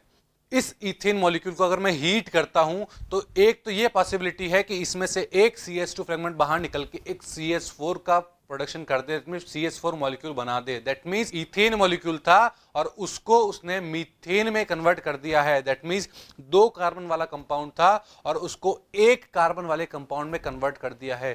क्या ये डिकम्पोजिशन कहलाएगा, क्या ये पायरोलाइसिस कहलाएगी? बिल्कुल दोस्तों, ये पायरोलाइसिस प्रोसेस कहलाएगी। क्यों? क्योंकि आप देख पा रहे हैं बड़े कंपाउंड को छोटे कंपाउंड में कन्वर्ट कर दिया है, और कहां पे किया है, हाई टेम्परेचर पे इथेन को मीथेन में कन्वर्ट कर दिया है। बात क्लियर है यहां तक। अब एक पॉसिबिलिटी ये भी हो सकती है कि इथेन मॉलिक्यूल में से अगर मैं एक H2 मॉलिक्यूल बाहर निकाल दूं तो वहां पर इथीन भी बन सकता है, मतलब एल्कीन भी फॉर्म हो सकती है। आप देख पा रहे हैं दोस्तों कि अगर मैंने किसी इथेन में से 2 हाइड्रोजन को H2 मॉलिक्यूल के फॉर्म में बाहर निकाल दिया तो एक एल्कीन बनती हुई दिख रही है, एक इथीन बनती हुई दिख रही है। तो क्या ये भी पॉसिबिलिटी है? बिल्कुल दोस्तों, ये भी पॉसिबिलिटी है। अब बात आती है कि क्या ये रिएक्शन इसी तरह प्रोसीड होती होगी, 2 हाइड्रोजन बाहर निकल गए और ये एल्कीन बन गई, या फिर पहले वाले में देखा था आपने CH2 बाहर निकल के हमने मीथेन बना लिया था? नहीं दोस्तों, वो प्रॉपर मैकेनिज्म नहीं है। तो इसकी प्रॉपर मैकेनिज्म कैसे होगी, वो किस तरह प्रोसीड होगी? तो दोस्तों हम इसकी मैकेनिज्म की बात करते हैं, और जो पायरोलाइसिस रिएक्शन है वो फ्री रेडिकल मैकेनिज्म से प्रोसीड होती है। That means free radical mechanism जो होती है वो यहाँ पर लगती है जब जाके ये रिएक्शन प्रोसीड होती है। और आप सभी को पता है दोस्तों, हमने फ्री रेडिकल बहुत अच्छे से पढ़ा है। तो फ्री रेडिकल मैकेनिज्म में हमने कितनी स्टेप पढ़ी थी बताइए? फ्री रेडिकल मैकेनिज्म में हमने पढ़ी थी 3 स्टेप। बिल्कुल बच्चों, एक थी हमारी इनिशिएशन स्टेप और एक और थी हमारी प्रोपेगेशन स्टेप, और लास्ट वन स्टेप कौन सी थी हमारी? लास्ट स्टेप थी हमारी टर्मिनेशन स्टेप। बिल्कुल दोस्तों, अब हम एक एक करके सारे स्टेप पढ़ते हैं कि किस स्टेप में क्या होता है हमारे साथ। तो इनिशिएशन स्टेप में क्या होगा? हमने पहले ही पढ़ रखा है बच्चों कि किसी चीज को इनिशिएट करना, मतलब इस स्टेप में क्या होगा? हमारे फ्री रेडिकल्स का फॉर्मेशन होगा। अब फ्री रेडिकल का फॉर्मेशन कैसे होगा? जैसे कि आप एक इथेन मॉलिक्यूल देख पा रहे हैं, अगर इसके अंदर में कार्बन कार्बन के बीच में जो बॉन्ड है उसके दोनों इलेक्ट्रॉन एक एक कार्बन के पास भेज देता हूं, दैट मीन्स मैं यहां पर फ्री रेडिकल फॉर्म कर देता हूं। यह कहलाएगा मेरा होमोलाइटिक क्लीवेज। होमोलाइटिक क्लीवेज में क्या होता है? जो बॉन्ड के दोनों इलेक्ट्रॉन होते हैं वो दोनों पास वाले कार्बन के पास चले जाते हैं, मतलब एक इलेक्ट्रॉन इस वाले कार्बन के पास और एक इलेक्ट्रॉन साइड वाले कार्बन के पास चले जाते हैं। तो ये था मेरा सबसे पहली स्टेप, चेन इनिशिएशन स्टेप। अब मैंने 2 रेडिकल बना दिए हैं, दैट मीन्स चेन को इनिशिएट कर दिया है। अब ये दोनों क्या करेंगे? ये दोनों जाएंगे दूसरे इथेन मॉलिक्यूल के पास और चेन को प्रोपेगेट करेंगे। दैट मीन्स अब ये चेन को आगे बढ़ाएंगे धीरे धीरे करके। अब क्या पढ़ते हैं हम? अब पढ़ते हैं chain propagation step. Propagation step में क्या होता है अब हम वो पढ़ने जा रहे हैं। प्रोपेगेशन स्टेप में क्या होगा? एक CH3 रेडिकल मेरा वापस एक किसके पास जाएगा? इथेन मॉलिक्यूल के पास जाएगा, और इथेन मॉलिक्यूल से क्या बोलेगा? भाई मुझे एक हाइड्रोजन की जरूरत है। तो ये वहां जाके उससे एक हाइड्रोजन ले लेगा और खुद कन्वर्ट हो जाएगा मीथेन के अंदर। तो CH3 रेडिकल तो मेरा कन्वर्ट हो गया मीथेन के अंदर, और बचा हुआ क्या छोड़ दिया इसने बचा हुआ छोड़ दिया C2H5 रेडिकल। दैट मीन्स एक इथाइल रेडिकल बचा हुआ छोड़ दिया है। बिल्कुल दोस्तों, तो इसने चेन को प्रोपेगेट करी। एक रेडिकल आया किसी इथेन के पास और वहां से हाइड्रोजन लेके और फिर एक रेडिकल बनाकर चला गया। अब उस रेडिकल में क्या ये भी पॉसिबिलिटी है? यस, उसमें एक पॉसिबिलिटी ये भी है कि वहां से एक हाइड्रोजन रेडिकल के रूप में बाहर निकल जाए और एक इथीन मॉलिक्यूल का फॉर्मेशन हो जाए। इथीन मॉलिक्यूल कैसे बनेगा? जो हाइड्रोजन बाहर निकला है वो H रेडिकल की फॉर्म में बाहर निकलेगा, और जो वहां पर एक इलेक्ट्रॉन दूसरे कार्बन पर जनरेट हुआ है वो दोनों आके एक बॉन्ड बना लेंगे और कन्वर्ट किस में हो जाएंगे? एक एल्कीन में कन्वर्ट हो जाएंगे, एक इथीन में कन्वर्ट हो जाएंगे, जैसा कि आप देख पा रहे हैं। बात क्लियर है यहां तक आपको? दैट मीन्स हमने चेन को प्रोपेगेट कर लिया है, फिर एक नया रेडिकल बना दिया है, H रेडिकल बना दिया है। बात क्लियर है? अब वापस वही स्टेप होगी। वो H रेडिकल कहां जाएगा? वो H रेडिकल जाएगा फिर इथेन के पास। इथेन के पास जाके वहां से फिर एक हाइड्रोजन निकाल लेगा और फिर एक C2H5 रेडिकल का फॉर्मेशन कर देगा और खुद किस में कन्वर्ट हो जाएगा? खुद H2 मॉलिक्यूल में कन्वर्ट हो जाएगा। दैट मीन्स फिर एक इथाइल रेडिकल बन चुका है। तो यही स्टेप बार बार रिपीट होती रहेगी और हमारी चेन प्रोपेगेट होती रहेगी। रिपीट में क्या हुआ? फिर वो जो इथाइल रेडिकल बना है वो फिर वहां से एक H निकाल देगा और क्या किस में कन्वर्ट हो जाएगा? फिर एल्कीन में कन्वर्ट होके फिर H रेडिकल बना देगा। तो यही स्टेप मेरी बार बार रिपीट होती जाएगी। बात क्लियर है दोस्तों आपको? तो अब हम इस चीज को स्टॉप कैसे करेंगे? दैट मीन्स इस रिएक्शन को स्टॉप कैसे करेंगे? जैसा हम फ्री रेडिकल में पढ़ चुके हैं कि ये चेन स्टॉप जब ही होगी जब 2 फ्री रेडिकल आपस में ज्वाइन हो जाएंगे। बिल्कुल बच्चों, ये स्टॉप जब ही होगी जब 2 फ्री रेडिकल आपस में जुड़ जाएं और चेन को टर्मिनेट कर दे, चेन को रोक दें। तो आप देख पा रहे हैं कि यहां पर एक H रेडिकल दूसरे H रेडिकल के साथ मिलकर और क्या बना रहा है? H2 मॉलिक्यूल बना दिया। इसी तरह एक पॉसिबिलिटी ये भी है कि इथाइल रेडिकल और एक मिथाइल रेडिकल दोनों आपस में मिलके एक प्रोपेन बना दे। बिल्कुल ये भी पॉसिबिलिटी है कि एक इथाइल रेडिकल और एक मिथाइल रेडिकल मिलके आपस में प्रोपेन बना दे और वो प्रोपेन बनाने के बाद चेन को रोक देंगे। दैट मीन्स 2 फ्री रेडिकल मेरे आपस में जुड़े हैं और उनने चेन को टर्मिनेट कर दिया है, स्टॉप कर दिया है। तो ये थी मेरी फ्री रेडिकल मैकेनिज्म। अब ये पायरोलाइसिस कहाँ इन्वॉल्व होता है, किस चीज में इन्वॉल्व होता है वो देखते हैं। अगर हम ऑयल गैस की प्रिपरेशन करते हैं, पेट्रोल गैस की प्रिपरेशन करते हैं, कहां से? कैरोसिन ऑयल से, या फिर पेट्रोल की बात करें हम तो इन सब के अंदर प्रिंसिपल ऑफ पायरोलाइसिस लगता है। That means preparation of oil gas और petrol gas from kerosene oil और petrol involves the principle of pyrolysis. इन सब के अंदर पायरोलाइसिस प्रिंसिपल का यूज होता है। बात क्लियर है आपको यहां तक? तो ये सब था हमारा पायरोलाइसिस ऑफ एल्केन के बारे में कि किस तरह हमने किसी एल्केन्स को किसमें कन्वर्ट कर दिया, उसके लोअर फ्रेगमेंट्स में या फिर लोअर कंपाउंड्स में उनको डिकम्पोज कर दिया। तो ये होता है हमारा pyrolysis of alkanes. Hello everyone, welcome to वेदीफाइल। तो आज हम स्टार्ट क्या करने जा रहे हैं? आज हम स्टार्ट करने जा रहे हैं कन्फर्मेशंस ऑफ एल्केन, मतलब एल्केन के अंदर कन्फर्मेशन कैसे होते हैं, और उसे हम समझते हैं सबसे पहले इस स्ट्रक्चर से। आप देख पा रहे हैं एक सिग्मा बॉन्ड है, बिल्कुल दोस्तों एक सिग्मा बॉन्ड दिखाई दे रहा है, और उस सिग्मा बॉन्ड से दो कार्बन एटम अटैच है। बिल्कुल दोस्तों दो कार्बन एटम दिख रहे हैं आपको। अब हर कार्बन एटम से तीन तीन बॉन्ड निकले हुए हैं, और उन बॉन्ड पर क्या लगा हुआ है? एक रेड बॉल लगी हुई है। रेड बॉल क्या दिखा रही है यहाँ पे? रेड बॉल एक एटम को शो कर रही है। अब वो हाइड्रोजन एटम हो सकता है, कार्बन एटम हो सकता है, या फिर और कोई भी एटम हो सकते हैं। तो हमने क्या देखा? एक सिग्मा बॉन्ड है, उससे दो कार्बन जुड़े हुए हैं, और दोनों कार्बन से तीन तीन बॉन्ड निकले हुए हैं, जिस पर कोई भी एटम हो सकता है। अब मैं बात करता हूं इलेक्ट्रॉन डिस्ट्रीब्यूशन की। तो electron distribution of the sigma molecular orbital is symmetrical around the carbon carbon single bond. Carbon carbon के बीच में जो सिंगल बॉन्ड दिखाई दे रहा है आपको, उसके ऊपर इलेक्ट्रॉन डिस्ट्रीब्यूशन सिमेट्रिकल दिख रहा है। दिख रहा है आपको? अगर मैं इसके इलेक्ट्रॉन्स की बात करूं तो इस कार्बन से जितना दूर इलेक्ट्रॉन प्रेजेंट है उतना ही दूर इस कार्बन से भी है। दैट मींस ये एक सिमेट्रिकल मॉलिक्यूलर ऑर्बिटल है। बिल्कुल दोस्तों एक सिमेट्रिकल मॉलिक्यूलर ऑर्बिटल है। अब क्या ये सिमेट्रिकल मॉलिक्यूलर ऑर्बिटल रोटेशन में डिस्टर्बेंस देगा? नहीं। अगर मैं एक कार्बन को स्टिल रख के दूसरे को रोटेट करता जाता हूं तो मुझे कोई डिस्टर्बेंस नहीं होगा। दैट मींस वो रोटेशन फ्रीली हो जाएगा। बिल्कुल दोस्तों आप देख पा रहे हैं कितना फ्रीली रोटेशन हो रहा है, और इलेक्ट्रॉन डिस्ट्रीब्यूशन हमारा डिस्टर्ब भी नहीं हो रहा है। बात क्लियर है यहां तक? दैट मीन्स ये हमें परमिट कर रहा है, किसकी परमिट कर रहा है? फ्री रोटेशन की। This permits free rotation about carbon carbon single bond. बात क्लियर है यहां तक? This rotation results into different arrangement of atom in space which can change into one another. ये रोटेशन हमें क्या दे रहा है? ये रोटेशन हमें नए नए तरीके के कन्फर्मर्स दे रहा है। दैट मीन्स नए नए तरीके के अरेंजमेंट दे रहा है। बिल्कुल दोस्तों, such spatial arrangement of atom which can be converted into one another by rotation around carbon carbon single bond are called conformations और conformer। conformations और conformer किसे कहा गया? उसे कहा गया जहां पर कार्बन कार्बन के बीच में जो सिंगल बॉन्ड है उसके अराउंड फ्री रोटेशन हो रहा था, तो उसे हम क्या कहते हैं? कन्फर्मेशंस। बहुत सारे कन्फर्मर बनते हुए दिखाई दे रहे हैं, और कन्फर्मर को ही क्या कहा जाता है? कन्फर्मर को ही कहा जाता है रोटामर। दोस्तों ये बात ध्यान रखिएगा आप कि रोटामर क्या होते हैं। कभी कभी हमसे पूछ लिया जाता है व्हाट इज रोटामर, तो हम क्या बोलेंगे? रोटामर क्या होते हैं? रोटामर होते हैं कन्फर्मेशंस। अगर एक ही मॉलिक्यूल के बहुत सारे कन्फर्मर बना दिए जाएं तो वो क्या होंगे हमारे? वो होंगे रोटामर्स होंगे, कन्फर्मर्स होंगे, या फिर कन्फर्मेशंस आइसोमर्स होंगे। That means alkane have infinite number of conformations by rotation around carbon carbon single bond. अगर कार्बन कार्बन सिंगल बॉन्ड के बीच में फ्री रोटेशन है तो वो हमें इनफाइनाइट नंबर में, बहुत सारे अमाउंट में क्या देंगे? कन्फर्मेशंस देंगे। कैसे देंगे?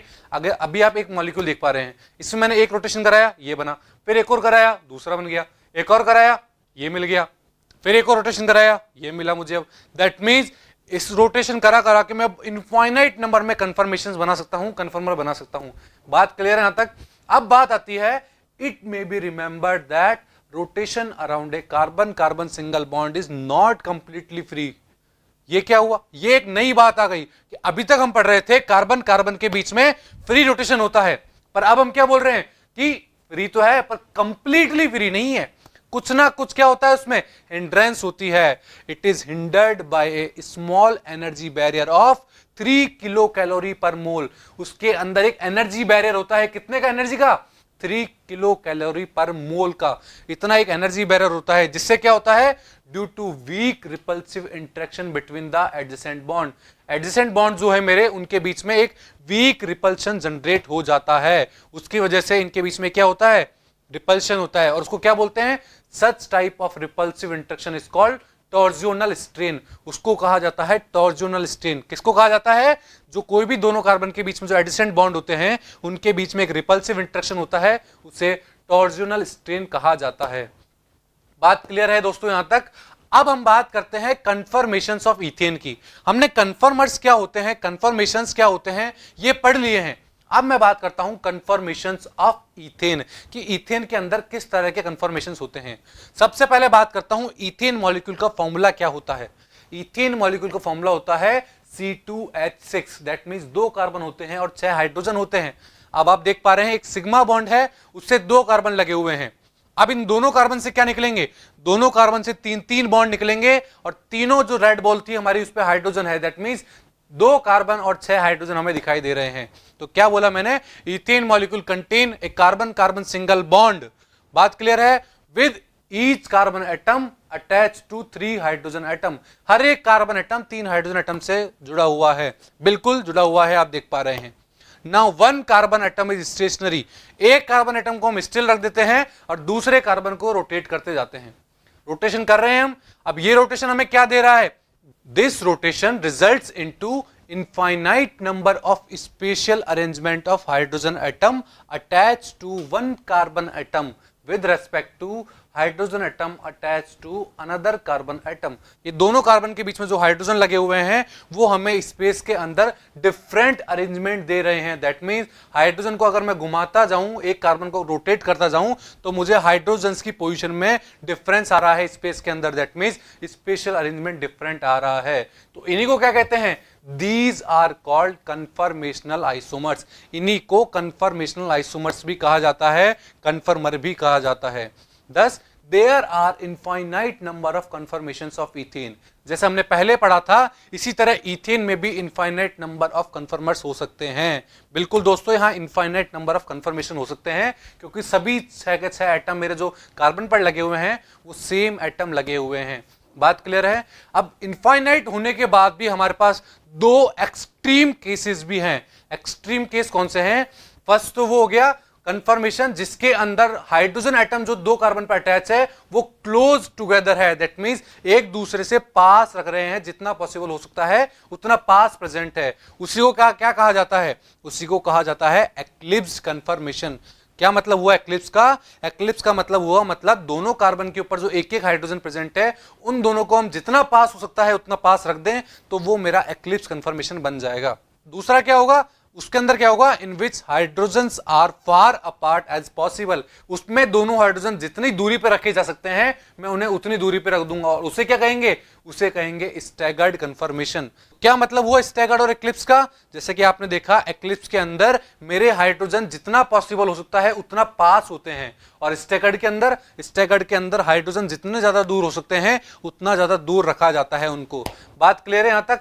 Any other intermediate confirmation is called skew confirmation. इनके अलावा जितनी भी कंफर्मेशन होगी मेरी, एक तो सबसे पास वाली हो गई, एक सबसे दूर वाली हो गई, इसके बीच में जितनी भी कंफर्मेशन आएगी वो सब कंफर्मेशन स्क्यू कंफर्मेशन कहलाएगी। बात क्लियर है यहां तक? Eclipse and staggered conformations can be represented by Shor's और न्यूमान प्रोजेक्शन फॉर्मूला।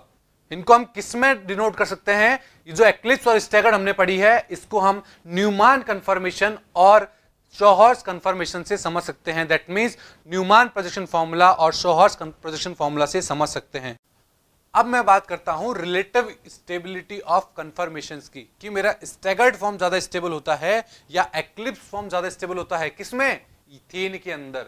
जैसा कि हमने पहले ही पढ़ा है, स्टैगर्ड फॉर्म जो होती है हमारे इथेन की, उसके अंदर जो कार्बन हाइड्रोजन बॉन्ड का जो इलेक्ट्रॉन क्लाउड्स होता है वो एक दूसरे से बहुत ज्यादा दूर होता है और दूर होने की वजह से उनके अंदर जो रिपल्सिव फोर्सेस होते हैं वो कैसे होंगे? बहुत कम होंगे, क्योंकि वो मैक्सिमम डिस्टेंस के ऊपर प्रेजेंट है। मैक्सिमम डिस्टेंस की वजह से होने की वजह से उनकी स्टेबिलिटी भी ज्यादा होती है, क्योंकि वहां पर रिपल्सिव फोर्सेस जो हैं वो बहुत कम होते हैं।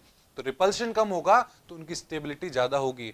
और अगर मैं बात करूं किसकी, अगर स्टैगर्ड फॉर्म मेरा चेंज हो जाता है एक्लिप्स फॉर्म के अंदर, तो जो इलेक्ट्रॉन क्लाउड होते हैं कार्बन हाइड्रोजन के वो एक दूसरे से क्लोज आ जाते हैं। दैट मींस एक दूसरे के पास आ जाते हैं और पास आने की वजह से क्या होता है बच्चों? उनके बीच में इलेक्ट्रॉन क्लाउड रिपल्शन बढ़ जाता है। जो इनके बीच में, जो दोनों बॉन्ड के बीच में इलेक्ट्रॉन क्लाउड्स हैं, उनके बीच में रिपल्शन बढ़ जाता है। और उसे किस तरह चेक किया जाता है? अगर हम उसकी एनर्जी की बात करें तो वहां पर उसकी एनर्जी बढ़ जाती है, जैसे ही वो एक्लिप्स फॉर्म में आता है उसकी एनर्जी बढ़ जाती है और स्टेबिलिटी कम हो जाती है। बात क्लियर है आपको? यहां तक हमने पहले ही बात कर रखी है इसकी। जो रिपल्सिव इंटरेक्शन होता है इन दोनों इलेक्ट्रॉन क्लाउड्स के बीच में, जो इसकी स्टेबिलिटी को अफेक्ट करता है, उसे क्या कहा जाता है? उसे कहा जाता है टॉर्जनल स्ट्रेन। ये हमने पहले पढ़ा था लास्ट लेक्चर में कि टॉर्जनल स्ट्रेन क्या होता है। ये होता है किसी भी दो इलेक्ट्रॉन डेंसिटी के बीच में होने वाले रिपल्शन की वजह से जो एक एनर्जी बैरियर निकलता है, उस एनर्जी बैरियर को बोलते हैं हम टॉर्जनल स्ट्रेन। बात क्लियर है? सो of all the confirmation of ethane, the staggered form has the least torsional strain and the eclipse form has the maximum torsional strain. That means अगर मैं सभी फॉर्म की बात करूं, इथेन मॉलिक्यूल के अंदर जितनी फॉर्म बना सकते हैं उनकी बात करूं, तो जो मेरा स्टैगर्ड फॉर्म होगा उसके अंदर मेरा टॉर्जनल स्ट्रेन बहुत कम होगा। दैट मीन्स एनर्जी गैप बहुत कम होगा। और अगर मैं बात करूं किसकी? एक्लिप्स कन्फर्मेशन की, तो वहां पर टॉर्जनल स्ट्रेन मेरा बहुत ज्यादा होता है। That means staggered conformation is more stable than eclipse conformation. बात क्लियर है आपको? क्या बोला मैंने? दैट मीन्स स्टैगर्ड फॉर्म जो मेरी है वो जो एक्लिप्स फॉर्म थी उससे बहुत ज्यादा स्टेबल होती है। तो मॉलिक्यूल की टेंडेंसी क्या होगी? मॉलिक्यूल की टेंडेंसी होगी कि वो स्टैगर्ड फॉर्म में ही ज्यादा से ज्यादा रहे, क्योंकि एक प्रिफर्ड कन्फर्मेशन है, एक स्टेबल कन्फर्मेशन है। वो न्यूमान में जाएगा पर बहुत जल्दी वापस स्टैगर्ड में कन्वर्ट हो जाएगा। तो यहां से हमने क्या सीखा? हमने ये देखा कि कार्बन कार्बन के बीच में जो सिग्मा बॉन्ड होता है वो कंप्लीटली फ्री नहीं होता है, वहां पर कुछ हिंड्रेंस होता है, कुछ एनर्जी डिफरेंस होता है। और वो एनर्जी डिफरेंस कितना होता है? 3 किलो कैलोरी पर मोल का, जो कि बहुत कम अमाउंट की एनर्जी है, which is very small amount of energy. और वो एनर्जी हमें रूम टेम्परेचर पर ही मिल जाती है। दैट मीन्स रूम टेम्परेचर पर ही जो मॉलिक्यूलर कोलिजन होते हैं, मॉलिक्यूल आपस में टकराते हैं, जो एनर्जी निकलती है वही एनर्जी हमें रूम टेम्परेचर में मिल जाती है, जिससे हमारे स्टैगर्ड फॉर्म एक्लिप्स फॉर्म में कन्वर्ट हो जाता है और एक्लिप्स फॉर्म स्टैगर्ड फॉर्म में कन्वर्ट हो जाता है। अब मैं इसके ग्राफ की बात करता हूं। जैसा कि आप ये मेरा मॉलिक्यूल देख पा रहे हैं, इस मॉलिक्यूल में को हम एक ग्राफ से कंपेयर करने जा रहे हैं। सपोज मेरे पास शुरू में एक एक्लिप्स फॉर्म दी गई है, इस एक्लिप्स फॉर्म को मैं एक ग्राफ से कन्वर्ट करने जा रहा हूं। दैट मींस जो मेरी एक्लिप्स फॉर्म बनी हुई है उसमें आप देख पा रहे हैं कि मेरी एनर्जी सबसे हाई है। अब मैं इसको स्टैगर्ड फॉर्म में कन्वर्ट करता हूं। स्टैगर्ड फॉर्म में कन्वर्ट कर रहा हूं तो आप देख पा रहे हैं कि एनर्जी डिक्रीज हो रही है। दैट मींस स्टेबिलिटी आ रही है। मैंने फिर इसको रोटेट किया, फिर एक्लिप्स फॉर्म में आया तो फिर एनर्जी बढ़ गई। फिर मैंने रोटेट किया तो वो मेरा स्टैगर्ड फॉर्म में आ गया, फिर एनर्जी कम हो चुकी है। फिर मैंने रोटेट किया, फिर ये वापस किस में कन्वर्ट हो गया है? एक्लिप्स फॉर्म में, तो एनर्जी फिर बढ़ गई है इसकी। फिर मैंने इसको किस में कन्वर्ट कर दिया? स्टैगर्ड फॉर्म में। इसी तरह तो आप क्या देख पा रहे हैं? एक्लिप्स फॉर्म में जब ये मॉलिक्यूल आ रहा है तो हमारी एनर्जी बढ़ती हुई दिखाई दे रही है, बट जब ये स्टैगर्ड फॉर्म में आ रहा है तो मुझे एनर्जी कम दिखाई दे रही है। दैट मीन्स उसकी एनर्जी कम है, और एनर्जी कम है मतलब स्टेबिलिटी ज्यादा है। तो ये थी हमारी रिलेटिव स्टेबिलिटी ऑफ स्टैगर्ड और एक्लिप्स कन्फर्मेशंस की। बात क्लियर है? आई होप आपको इन 3D एनिमेशन से बहुत कुछ सीखने को मिल रहा होगा। Thank you.